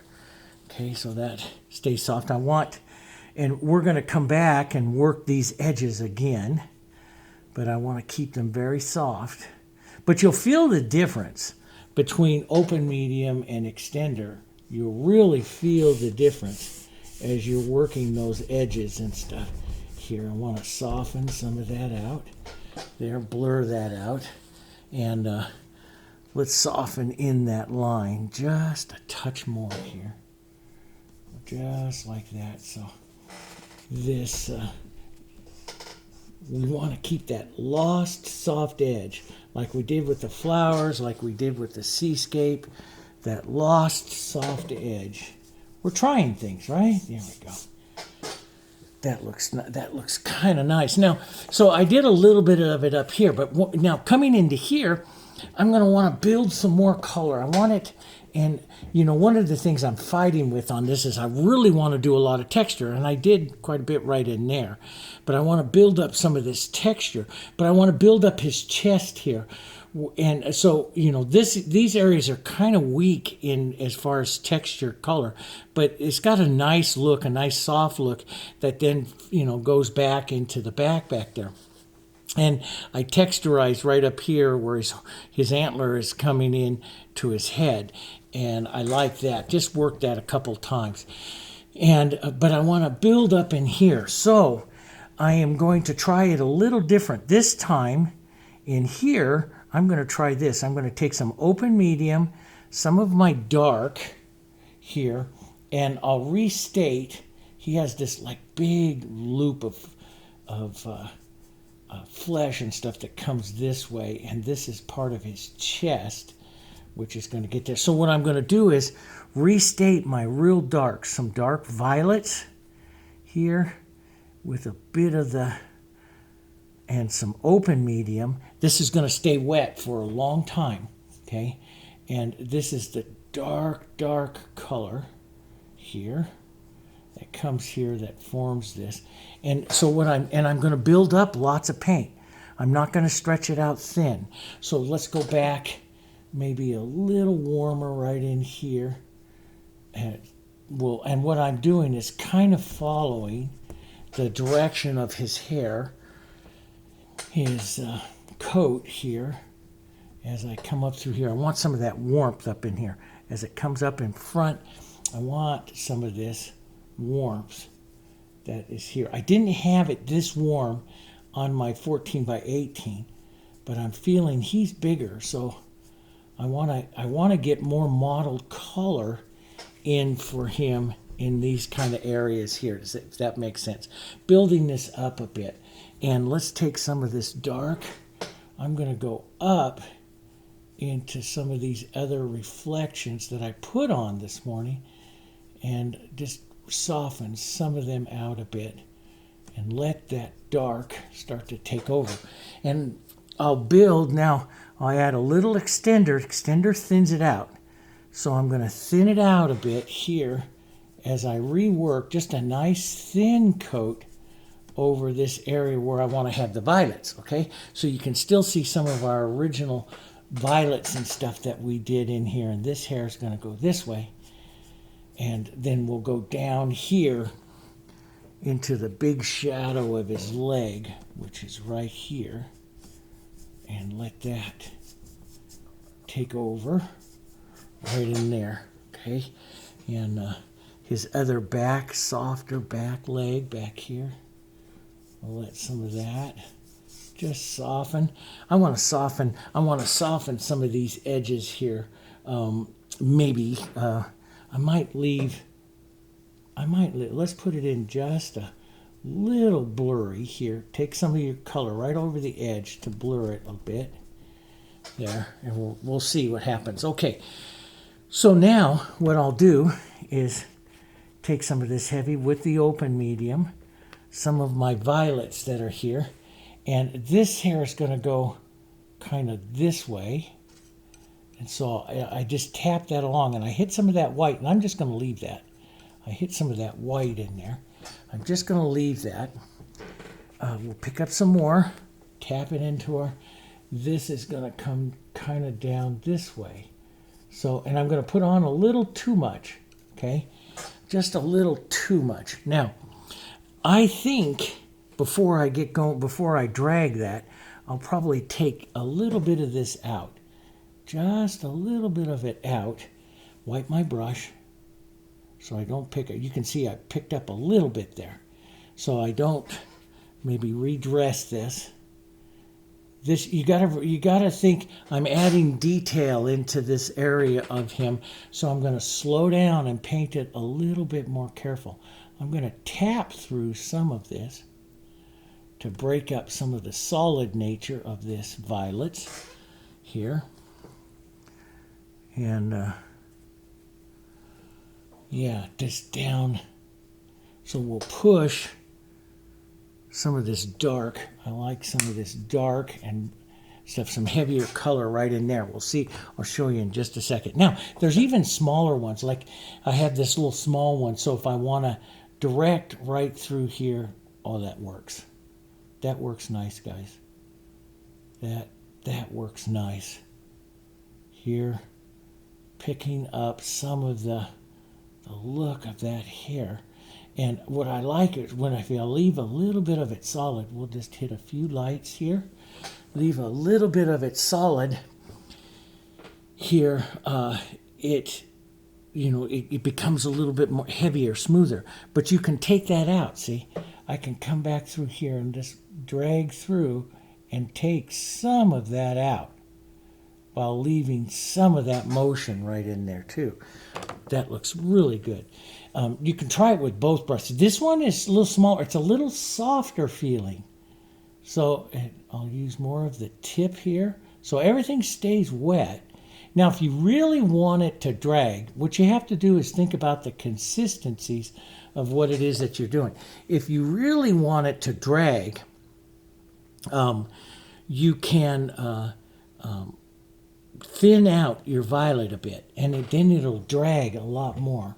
This will pull out this way, so I'll press the brush down and just drag it out this way. Boom, like this, and drag some of those hairs. And that's really soft. Let's try this other one. Yeah, this one's stiffer. You feel the difference. Especially this one has a little bit of dried paint in there from me doing it earlier on that other side there. And I like that. Now in the, usually when these come together, you'll get some shadow as it pulls in and out. So I might just take a little bit of that out like that. Okay. And maybe a little bit of it showing up here. Not quite so light right there. Take some of that out. Take some of this out. I'm controlling that. Does that make sense? So I get that heavier kind of lap, that dew lap that's right there. I want to, let's get that open medium in this. Let's restate this one more time right here. Heavy, right? Because his neck comes right along here. So this is his neck.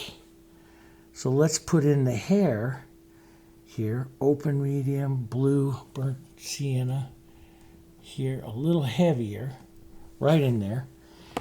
And then, now I can drag it with that soft brush, but I can just drag the edge and stop. See where I stopped, and I get this, I don't know if the camera can pick that up, I get just a little bit of the hair right over the edge. And that just gives the look of his neck right there. So, this is a great technique, like I was telling Dirk, who was here yesterday painting as well, and I was telling him, I said, and I was showing him this, and it was like I said, boy, we could use this on elk and a lot of other, on animals, dogs, everything, by just giving a little bit more of a fur look to some areas if we want to. That's up to us. Let's take some of this out and just pull right through and just create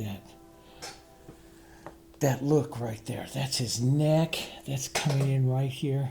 And yeah, see, his neck would come right through here, and that would actually be spinning back to the light part of his body back there, see? And I put that in, and as a matter of fact, in my other one, it's just a little bit lighter. My 14 has it a little bit lighter. So if I wanted to, I could just lighten that just a touch here. Let's model that up and drop in a little light and pull that down, right down there like that. And then you redo his big dewlap kind of thing right in here. Just drop in some more dark right up there like that. And then this time when you pull down just a little bit through it and stop so that that hair sits right up on top of it. Does that make sense? And so you create the big dewlap there of him. And let's work some other shadow. So I pulled some of that. You can see just little bits of that pulled out through here. I can come back with my regular brush after I've added some of that and add some additional tones in through there where I think that might come out or that I want to see a bit more. Maybe this comes up. And if you get too much, see I did this morning, I can paint it out. See? I can paint it out if I want to see a bit more dark or a little bit more of a tone in there and still leave some of that light dark. Yeah, that works. But boy, painting over that extender and open medium is quite fun. But so I leave some of that. That's kind of neat. Now I can come back and build this and lift off like we've done before, and still preserve some of that look of the hair here. Some of this little look here, and just pull some lights through there, some shimmers. I'm just lightly touching the surface, just kind of dragging. Turn your brush over and grab some of the other color. Just lightly some of that shimmer there. That works really nice. Really, really nice. Let's put just a bit right up in here just to say we did it. Yeah, and I started right here, and I want to, it stops a little quick. I want to bring a bit of that warmth.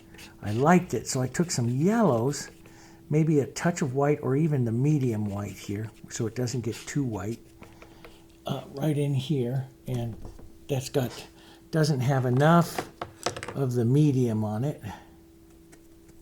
So let's take some medium right here, push that on of the open medium and that, take our knife, push that in.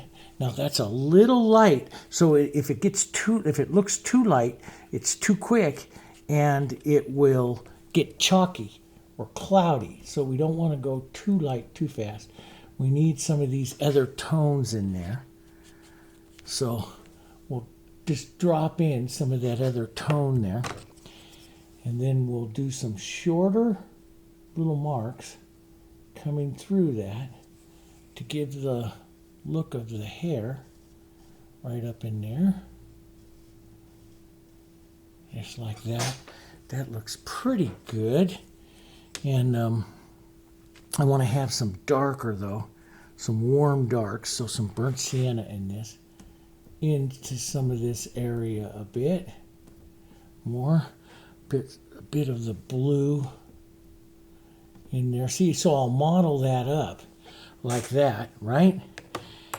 And then let's wipe this brush a bit, and then just pull through, and it'll create all the little hairs through those darks and stuff, and then you can blur out the edges with a brush or use your finger, and here we go. And that just creates wonderful mottled interest in there, doesn't it? Yeah, and then you can come back and add, just like I've showed you before, the traditional light strokes, you know, just pulling back like this. So you get basically what you're looking for in your painting, guys, is a lot of modeling of color in a lot of different ways, a lot of different techniques. And, you know, a lot of artists will drag and use their brush and texture, and this is where they will start, you know, grabbing some different brushes to get some different looks as well. You know, and you can do the same thing. How much you add, though, is all completely up to you. That's all completely, totally up to you. You can keep him more simplistic, like I did on this one, or you can hair him up, okay, with some of the stuff you do here. Now, let's use that same type of technique. We'll add some of the extender, a little bit of open medium, thin it out. Let's go over the antlers here. Let's work on the antlers. Okay, well, I'll just add this over the antlers because I want to kind of drag some color over the antlers, and I have some of that nice color right here. Let's add a little medium white to this, a little bit of the blue, nice gray, mottled like this. See how mottled color that is, right?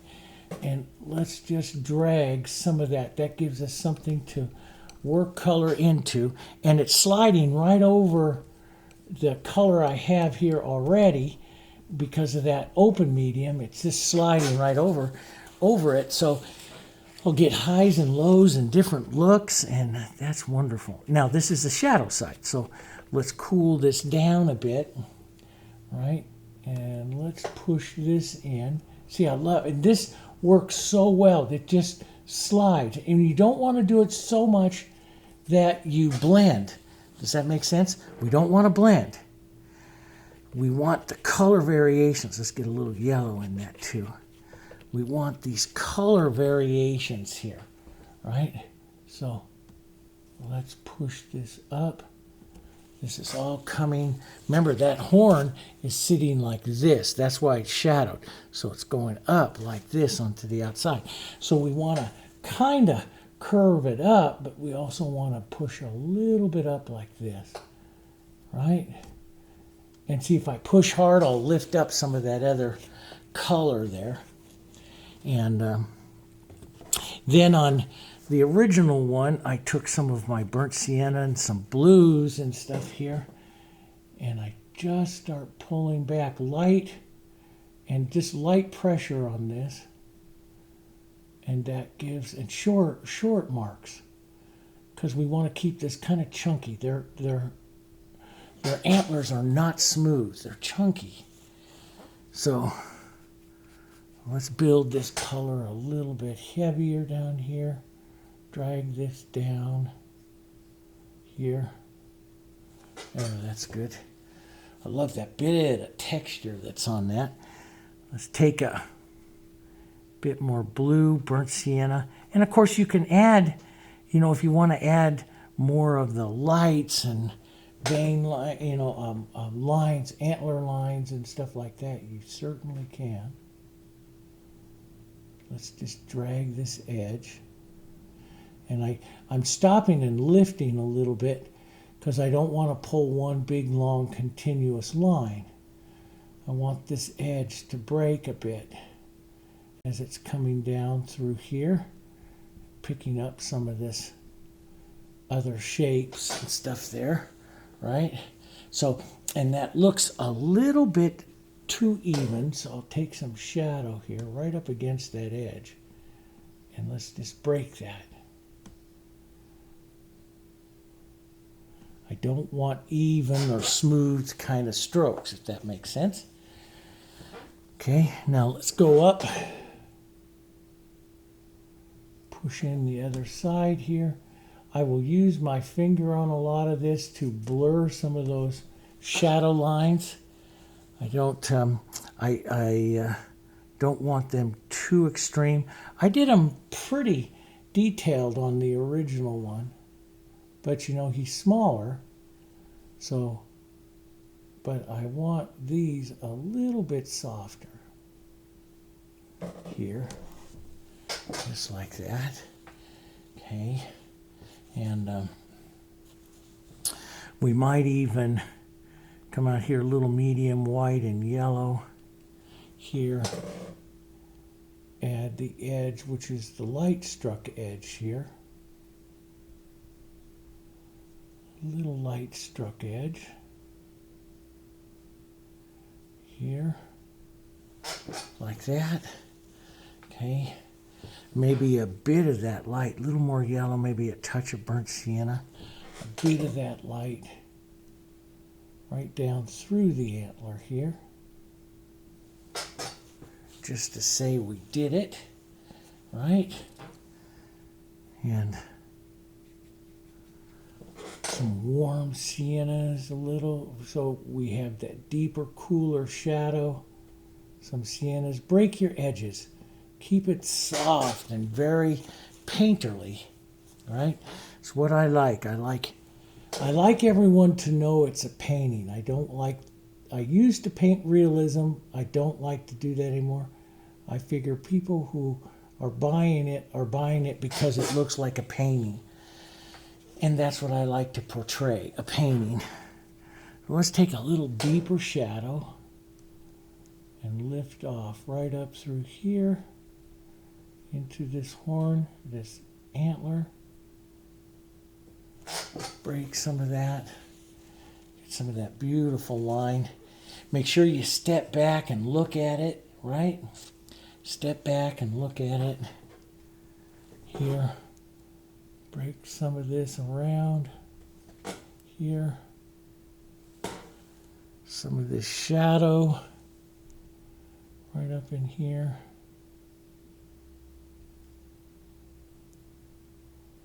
Right up like that. And I'll be looking for a certain amount. I mean, I like to do it of textures and stuff. So, you know, like some of the areas like right in here, I might hit a couple times and drag a little bit and, you know, look for it's not smooth. It's got a lot of stuff going on, if you know what I mean. And I like that. It's got a lot of stuff going on here. And just drag that. Sometimes I'll take the edge of the brush like this and just kind of drag it, and see it puts it on unevenly, and I'll come back and pull across it a little bit, sometimes into the shadow a bit, some various marks so that it doesn't get like super smooth. Now, it's a horn. It's bony structure, you know. It's not smooth here. Little yellow here, and take some of this, pull that, try not to breathe there, get some of that through that. Let's lighten up just a bit through here. So I'll take this, I'm going to use my brush. Now I could also, I mean, it'd probably be better with the knife. Just pick this all up, right? And just drop that down through there. Because it's so much more casual with the knife than it is with the brush, which puts on a perfect mark. And I don't want a perfect mark. I want this structure, right? So let's just lift some of that off. So see, what I'm doing is lifting a little bit, and some of the original base comes through, and I create this more rough structure kind of look on him there. After you get all these colors on, then coming through and lifting and stuff through there just adds a lot. There we go. Pull through. And see, if I push my finger on it, it lifts off even more. And I can set up some structure, that bony structure coming down like that. Makes it look a little different, right? So let's get just a little bit of light. There we go. There, like that. And on the original there, I took some white, a little medium white, a little yellow, picked up a bead of that right on the edge of my knife, rolled it down, and created the light edge on the inside of the antler there with the knife. And I like that. See where I push it out a little bit? You get like little sparks and stuff of it there. I like that. So it's not perfect here. And a little bit of that coming around there. Just like that, a little bit here. A little touch of the light, a little shimmer of the light. Just a little shimmer. Shimmer of the light. And let's just grab this and try this. Oh, that's kind of neat. And see, if you get too much, like I think I just went a little overboard. But that's okay. I am a professional. You can push it out. What did I just say you can do? You can take your knife, push and lift some of it back out. We could also take, oh, I like that. We could also take our brush and push some of that out.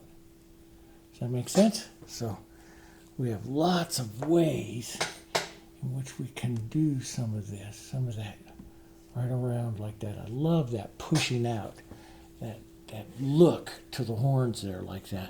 Now, the back horn, so he's a little darker on that other horn there, but boy, I like how that's coming. And if I could soften out some of that, let's just soften a little bit here. A little blue, a little burnt sienna on some of my dirty tan kind of colors. Some of this here, down like this, which sets up some of that motion. And some of that motion actually would come this way too, down this way. And that works pretty nice because it's curved up, right? This antler is curved up slightly. So we want to curve up. So let's actually do that light curving slightly here.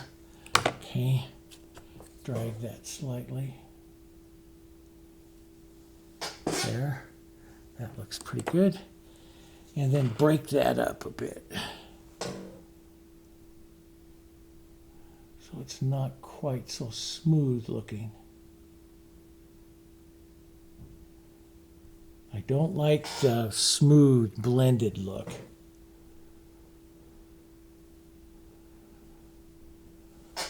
There we go. That's a little better, and it comes out of that deeper shadow there. Since he is bigger, we could put a bit more into him, so we could pull some of this color up a bit here. So I love the antlers. The antlers are you know, the interest to these guys. So let's work on them a bit. Let's put a bit of that right in there. Tap your brush, right? Create some highs and lows, right? There we go. That looks pretty good. And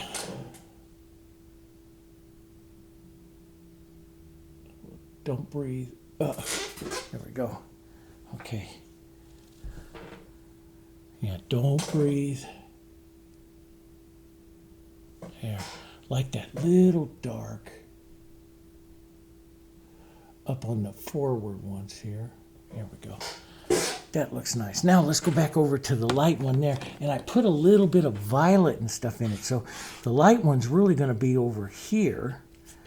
And I put a bit of the violet into this color here. Let's not model it up too much here. I mean, don't overwork it. A little extender, a little bit of this light. Mostly this antler looks pretty good. It's got but if you get too thin, like I just got a little thin there, it starts to look cloudy, and I don't want it to look cloudy. Okay, so don't get too thin. Make sure your colors have some body to them. Let's get a little bit of the blue and the violet into this. Over here, that's pretty nice. Oh, almost exactly the same color I put on last time. Here. But it's in the light, so it's going to be lighter, right? So it's in the light, so it's going to be lighter, so we have to remember that. So some medium white, some of these other colors, a little warmer color here. I love this medium white. It's a shortcut color to lights, right? Just put in some of this movement here. You got to remember it's going to pull down this way a bit. So let's bring that antler down, curving down just a bit. All right, and a little of that soft stuff here. That works. This softness can come in here a bit. Already got some nice colors in that one. Some nice colors over here, just need more. Some more lights, a little yellow. Yellow and violet's beautiful. It's a nice gray. And that's too much of a solid stroke. I don't know why I just didn't want to do that. There's so much extender and stuff on the surface. My brush is just going way down. You don't take that long a stroke like that. You don't want to do that. So we'll break it up a bit here. That's hitting the light, right? That's that big one hitting the light. And we put that strong shadow on that one side. Good, nice contrast. So strong shadow up on this side. Here, just tap down into that edge. Break that edge up. Right, that looks good. Get rid of that look of the big white mark I made here. Drag that around a bit. There, like that. That looks pretty good. Some real light edge. This would be the light struck side right here. So we'll give it a nice light edge. Tap it a little bit. Don't get a solid mark. Reach into it with a medium little half tone. Soften that edge. And then let's dive into a slightly darker tone. Put on the other part right there. That's good. A little bit of yellow in this mid-tone here. Brush marks. Use your brush. Let some of those brush marks come out. That's what makes them neat, you know. And, you know, I was talking with some other artists yesterday, too, and they're just like, you know, well, how much is enough? Well, that's hard. You know, when do you stop? And it all depends on your market and what the people like and how much time you want to devote. Because you could sit there and paint this, you know, for 30 hours and make a magnificent painting. And if it was mine, you know, I mean, if I just did, I'm a professional artist, okay? And some of you are not. Some of you are following along so that, and I would say probably the vast majority of you are following along so that you can improve your art, but you have no intention of becoming a professional artist. And so go ahead and work it for 30 hours and, you know, and refine it and get some more detail. Boy, I'd be doing that if I was going to hang it right exactly in my painting. But the other way to look at it is how I approach a lot of stuff too, is I love the simplicity of a painting, the quickness, the power of a brush mark. Those are hard and to stop. So sometimes it's easier to paint a painting for 30 hours and work it and make it perfect. But to get it with a spontaneous brush mark the first time, that's hard. And so I like those. I like the power of a painting. And, you know, so I balance a lot of things in my art when I'm choosing stuff. But I do love, like I told, and it was so nice because I got a comment this morning. I was in first thing and reading, you know, comments and stuff. And one of the comments I had made was, you know, go over and watch Sandin's, you know, go over to YouTube and watch Sandin's 50-year retrospective painting and his vision and stuff, which was amazing. And his, you know, his feeling that, you know, each painting, he just loved the ability, you know, walking in the studio and picking up the brush because each painting had the potential to be the greatest painting he was ever going to do. And I approach it that way too. I love that. But see, I look at what makes a great painting. It's changed over the years. Now what makes a really great painting is that movement, that power, that brushwork. Not that I've made it perfect, if that makes sense. How do you get that brushwork? And when I first started out, I thought, oh man, it was smooth, it was blending, it was all this stuff. And it's not. So here I'm just going to go through, break up and see if I can get some of that brush calligraphy, that brushwork back in here that I want to help show up on that antler there. See, isn't that great? God, I just love the way that looks like that. And this is a nice pointy little mountain. I don't know why I got that so pointy out there. I'm going to round that and thin that out here. Take some violet, some of these light color violets, a little bit of this tan here. Yeah, that's pretty close. And let's round this up a bit more. So it gives more roundness to it, not quite as pointy. Here, give some roundness to this. And I want to extend this one a little further. Let's put a touch of our blue in there. So see, you can come back like this and fix things. Lord knows we have to fix things. You know, that's called art. So let's go back. Put a little blue in there. Up through, blur that out.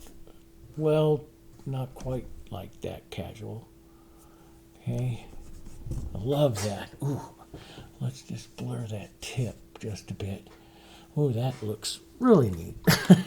I love that blurred tip. See, that's what I like. It's not perfect. And I just made not an error. I call it, you know, being a little bit too casually aggressive with it. And I love it, what it just did. I actually made a little bit of a mistake, and it just added to it, I feel, here. So that was well worth it. I'm going to put a little bit more dark. Bring this line in. Now, reason why is because it's in closer to him, so I want to have just more of our view area is right in there. So just a touch more contrast before it hits that light out over there and the softness out over there. Touch more contrast over here because it's more in line with his body, especially like right down in here. And that's going to drive the viewer's eye in there. If that makes sense. Okay. Boom, like that. Let's drive that viewer's eye right in there. Okay. And clean that just a touch. Bring this one up just a touch. Like that.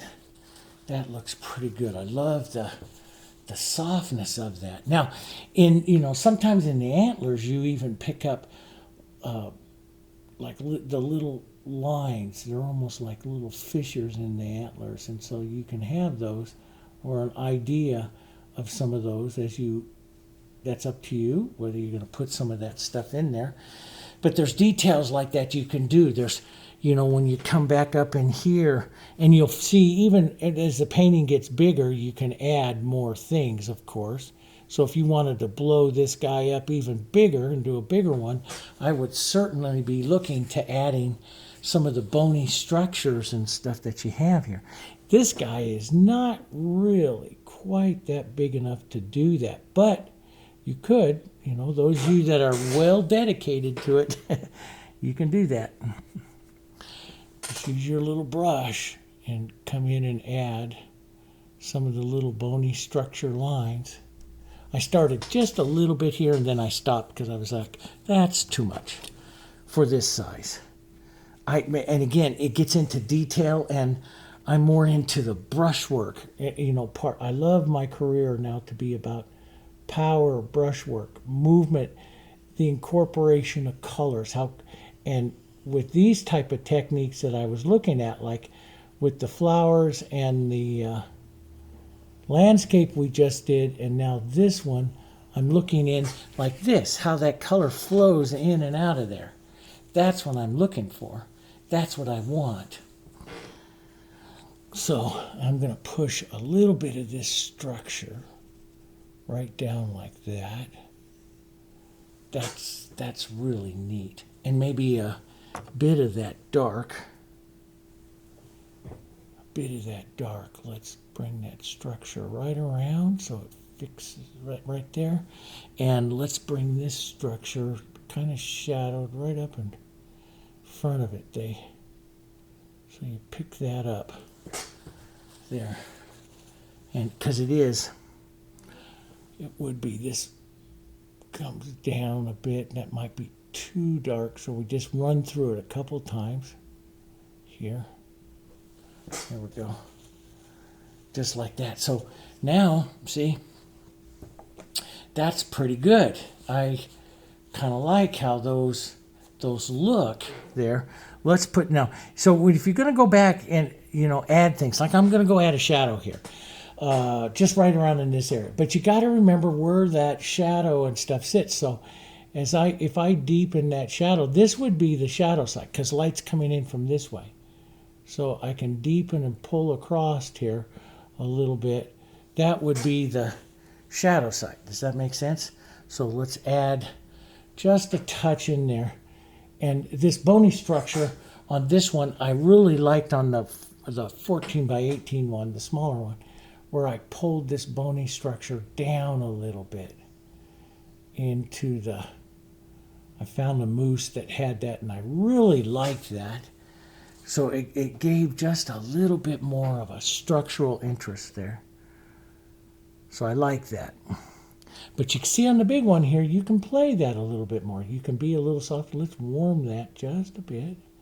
Maybe drag a bit and then just pull that structure down. And see, look at let's just put a little of that warmth right there. Clean that up. But look at how that changes that structure just a bit, okay? So, yeah, and I can come with some final, like, warm lights right in here and just kind of hit and miss and drag and tap right in there like that. Here, just to drag and say, there it is. There's that antler. Let's just drag a bit here. So, you know, if you get into, that's what I like. That is the painterly look. Does that make sense? You can get more into a realistic look where you can go in there and paint the cracks and crevices and add a little shadow and a little light.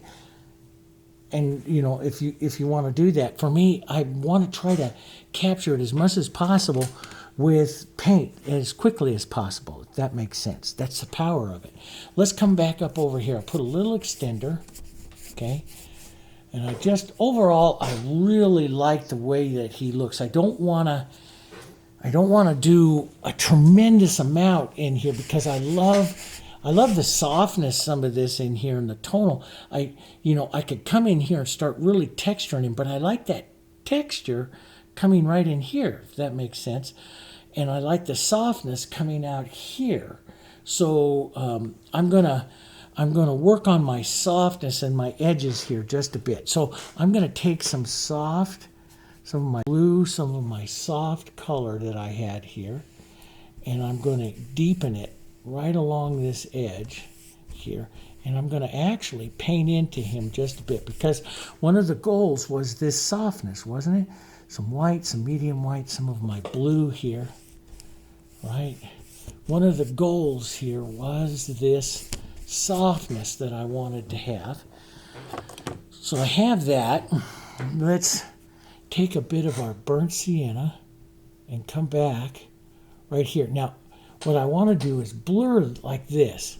I don't want his edges here. Like you looked before, his edges were pretty harsh. And, you know, when I did this, it's like Dirk was here and he said, oh, I really love that. Well, that when you have friends over and they say, ooh, I really love that right in there, it's time to stop. You know, that's like, ooh, okay.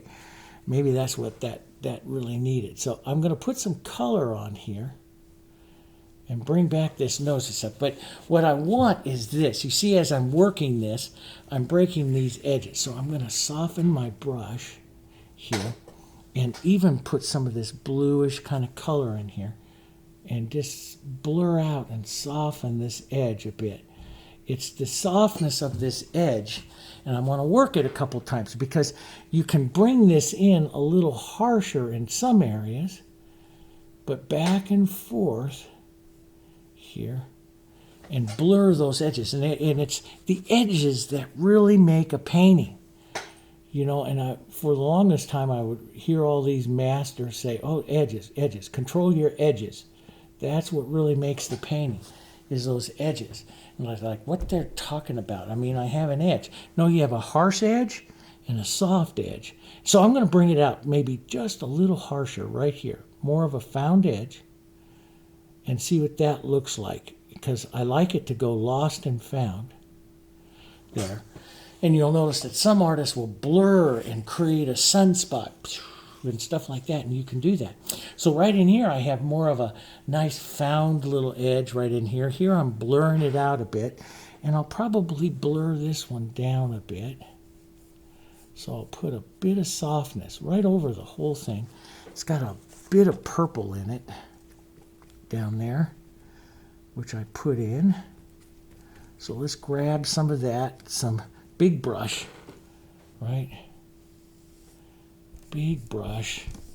Let's just drop some of that right back in there again. And pull that across, soften some of this out, right? There we go. Let's work on this edge. Now, I didn't fuzz his edge on the 14 by 18 as much as I'm about to here.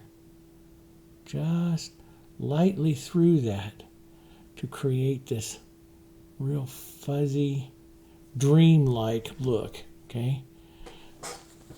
Which is what I want. Now, see, sometimes the master you would sit there and you just go, boom, up like that, into that edge, just a bit to break it apart, to soften it out, you know, and it's a great look. And maybe that's a little too much right here, so I'll just take a bit of that out, but I'll leave that softer edge right there.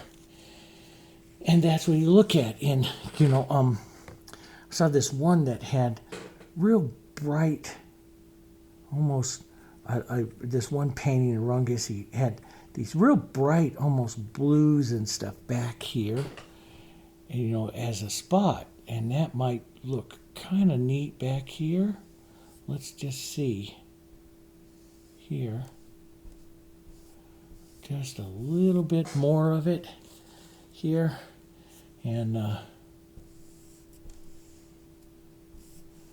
right in there. You know, that's and it creates that St. Andrew's cross, which you always hear me talk about in florals all the time. St. Andrew's cross, which I like to design on. We'll lift up here. So now I'll be looking through here and just creating some softness and some various colors. And I'd like to use the big brush here. And we'll grab some whites and medium whites here and soften out some of these areas here. There, like that. Maybe even up into that just a bit more. Which is kind of cool. And you can tap in some darks, like, you know, maybe there's some of the, you know, I go back and forth as to whether or not I should add some, you know, some bushes and stuff, or you know, rabbit brush or something like that down here. And, you know, I've kind of gone against it, you know, each time, which is what I think. I'm going to add a little water.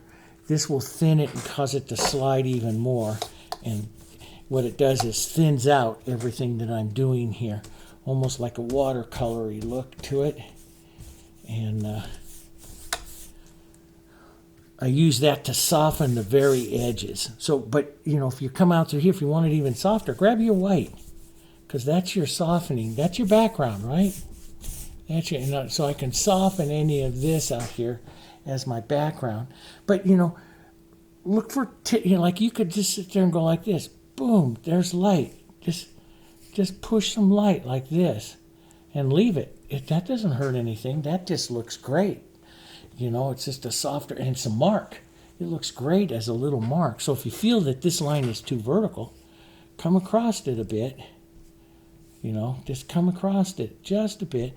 Add a few little light spots and stuff, you know, and that just adds to your painting. There, right? You can't hurt it. Now, this is the other thing that you could do, because I want you to play with this kind of stuff, because that's what's going to give you, that's what's going to teach you more than anything else, is when you sit down with a big brush like this and play with it, right?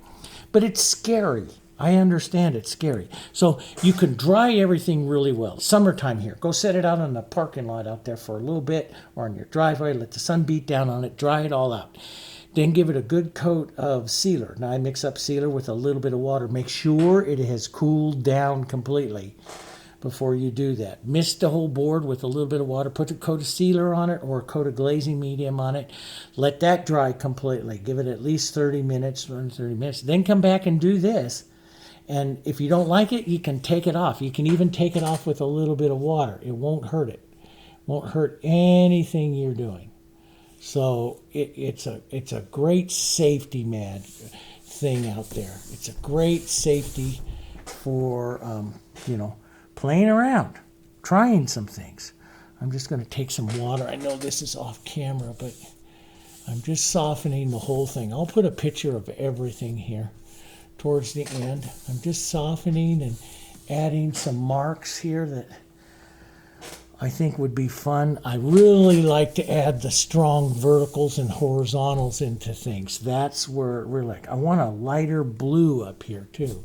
A hit or two of that into the painting. I think that adds a lot. This is a little stark over there for me. And those edges there, I'll push this down just a bit. It's a little stark up there. Can we go a little bit wider? There we go. So it's a little stark up there. So what I'll do is I'll take some of my, let's take some blues, a little violet, a little burnt sienna. Let's create a softer, a little more violet. Let's add some medium white. That'll gray it, right? Now, you can add water or extender. I'm going to use water because I want it to go fast, I want it to be thin, and I want to be able to wipe it down really quick. So I'm just going to do this. I'll leave maybe a little bit of that mark here. Boom, just like that. And then as I come up to that edge up there, I'm going to pull some lights through it. Just some light. There, like that. Right through it. And soften it out. And the prettiest marks you make, guys, are the simplest ones. If you get too complicated, here, that's getting a little complicated there. The prettiest ones are the simplest ones. So just keep it simple, right? Keep it simple. And that looks pretty good up there. I know can't see it. You'll see it in the file. But I just softening these edges here. And that's what I want, to push some of that in. I think I'm going to leave that dark. I might even get brave here. Let's take my bigger brush, my 1-inch here. And yeah, let's take a bit of blue. We'll put it right in there. Some violet. Here, go more violet, a little burnt sienna. Gray it. Now that's really dark, so I'm going to add a little open medium and a little bit of extender. This is going to thin it out. Let's touch it right into here. Okay, now take some of that out of your brush because it is dark. So you have just a little bit and slowly add some marks of it right in there. Boy, look at that little mark. See how that just kind of boom lifts him forward? Now we have to soften it out. So let's dirty up our brush. Let's just pull through that, tap through that a bit so that color is not perfect and precise. Pull it out. Pull it in and out and drag it around a bit. I'm going to rinse my brush so I have just water in it now, so I can just pull it like a watercolor here, in and out. There, like that. And well, I think I'll leave that. Let's get this little bit of purpley color here. I like that right up against that antler right there. And, I might even take a lighter version of this right here on that antler, because this is the back side of the antler. I know we put that on to bring it out, but let's soften this back with a little bit of this, and see, it's going to soften it right into that receding edge there. And that's what I'm looking for. So that looks pretty good. You bring those colors together, that's the harmony. So a little bit of that dirty antler color can come right in there and take care of that too. And that just looks pretty good. We'll pull down just a little bit of water here, which is my solvent, which is helping move these layers together, right? So I want to move these layers together. I use my solvent here. See? Boom. You don't need to blend. It doesn't need to be wet, wet. You can use your solvent in your brush, and that will do it as well. So let's just take, and if I want it even softer, I'll go to the bigger brush and pull through a couple of times here to get some of that motion there. That looks pretty good, and it's a nice dark that goes in there. That's a nice dark to leave in there.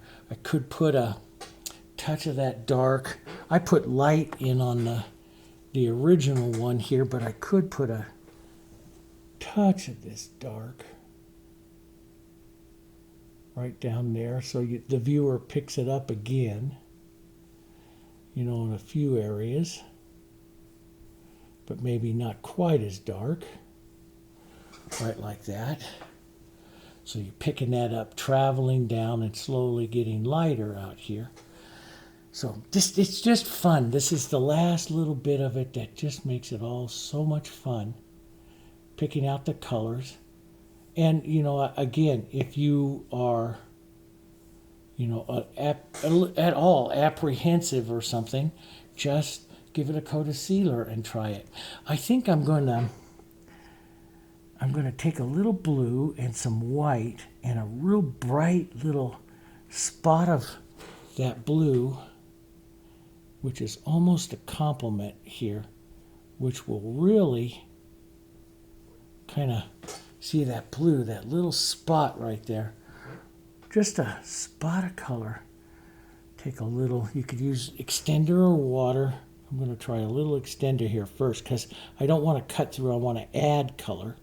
So I'm going to add some extender. Then I will rinse my brush, use the water to soften it right into the other color that's there. And that little bit of blue is really nice. Let's get a bit more of it right there.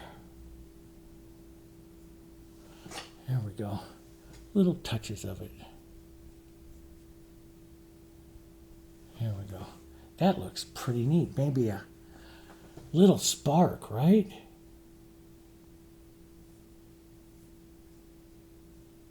Yeah, just little sparks of that color. That's pretty neat. Let's get just a touch more. That's pretty neat. Ooh, some of that went right down through my antler.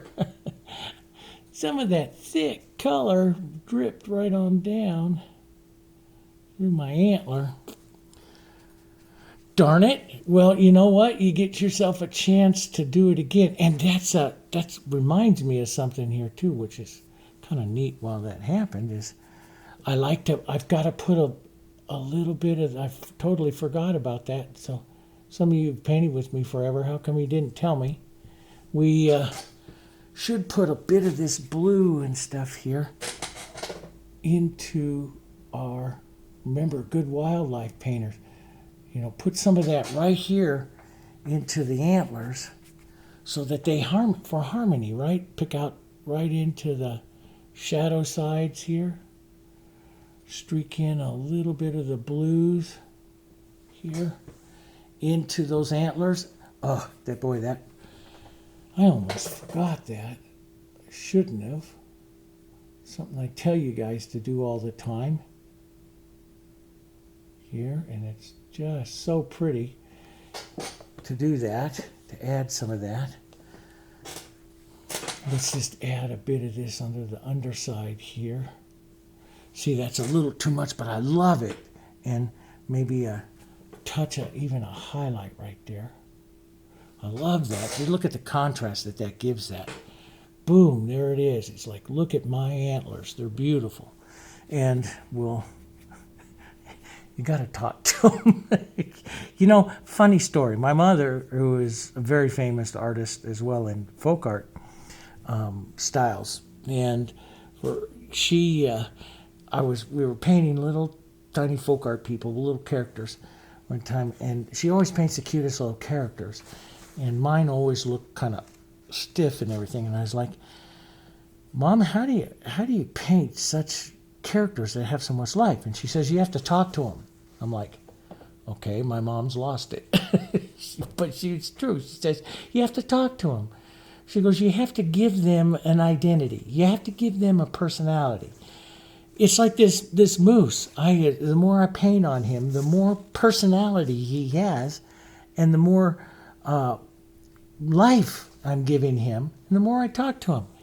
And the better he becomes, because I've turned him into something that's just not a linear line drawing. I've turned him into basically an object here that I have enjoyed painting.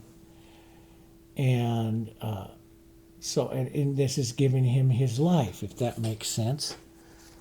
And it's very, very true. So if you enjoy it, if you enjoy what you do, that will come through in your brush and give it some life. And so my mom was kind of correct, even though at the time I thought she had kind of lost it. But it's true. But it is kind of true. So anyway, we'll push a bit of that. Let's push a bit of that right in there. Just a bit of that. That's what those guys needed. Little touches of that. And so and you see me do this with the westerns and everything else. I'll pull some of these colors right around and through there. Let's just drop a bit of that right into his nose. What do you think of that here, Bullwinkle? What do you think? We'll just put some of that. That looks pretty good. Yes, I know you look good.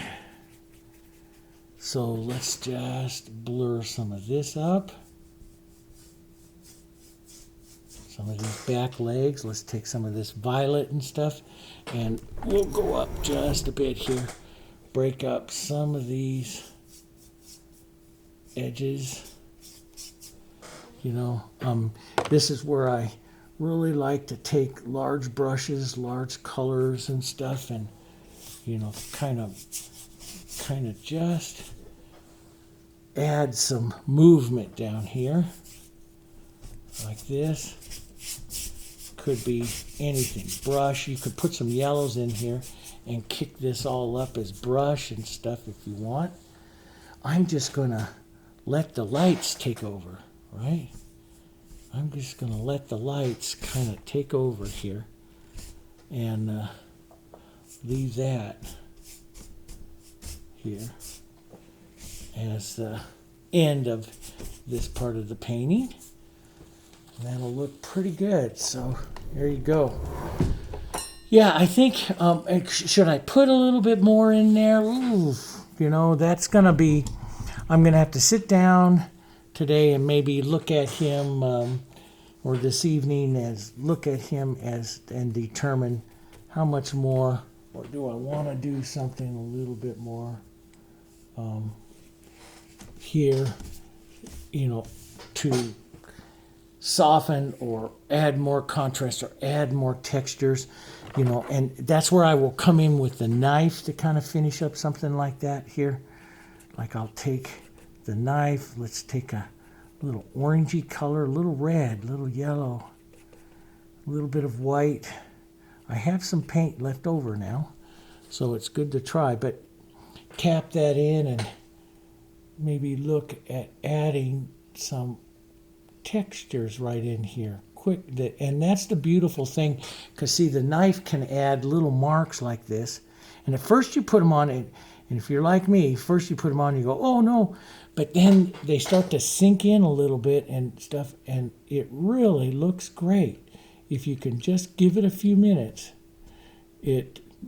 for your eye to adjust to that contrast you just added. Sometimes it really looks neat. So don't judge it too quickly. In other words, don't judge it too quickly. See, that looks kind of cool, right? And we'll add a bit more burnt sienna to that here. Let's just pull right down here a bit. And that's too heavy right there.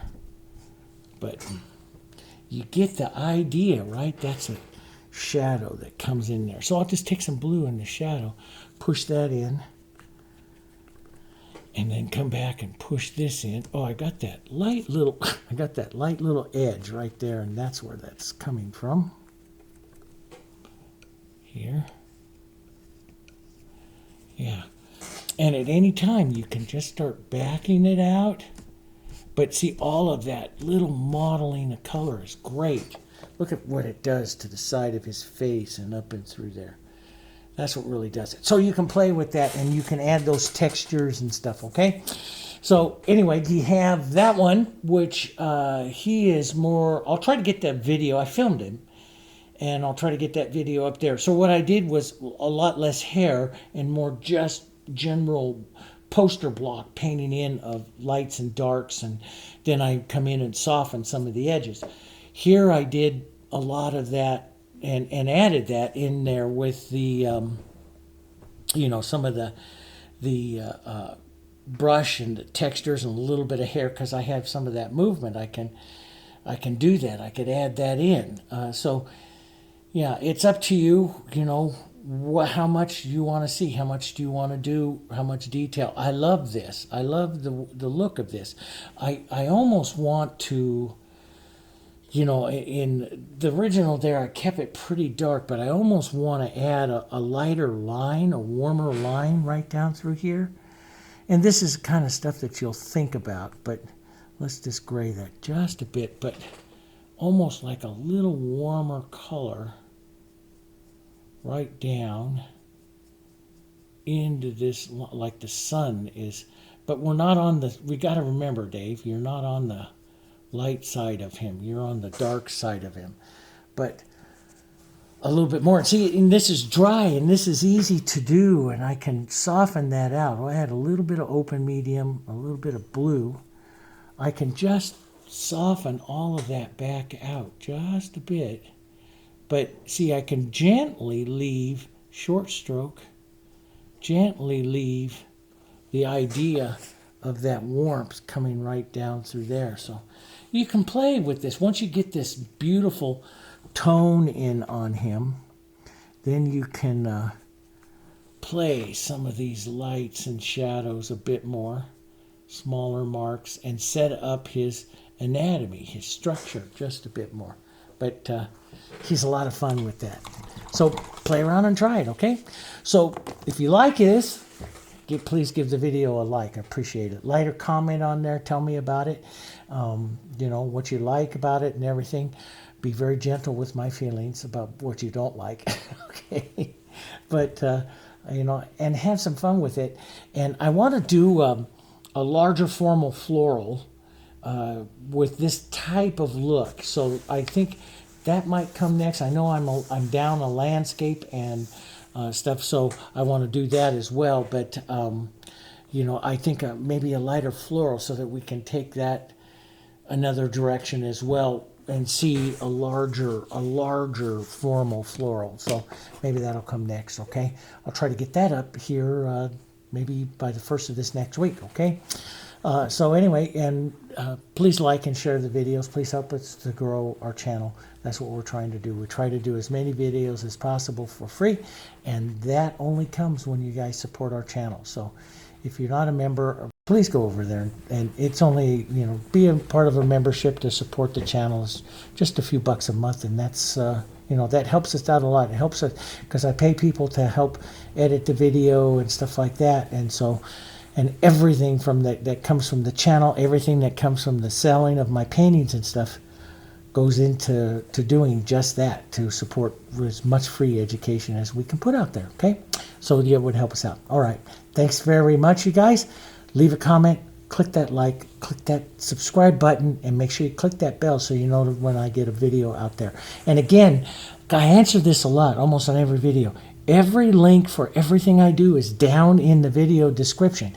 And if there is something you can't find, the quickest way to get an answer, and they try to answer within an hour or two of you writing, is to write to our studio at jansenartstudio@aol.com. they're there. My daughter runs that with her husband, and they're there. They run the studio back in Pennsylvania. I'm in Nebraska, so writing me sometimes I'm further away. So I'm out at the studio in Nebraska. So sometimes if you want a real quick, or if you have questions on your orders and stuff, then it's easier, quicker to write them. Okay. All right. Thanks, guys, and I'll see you probably on a floral if I don't sneak a landscape in between there. All right. See you later.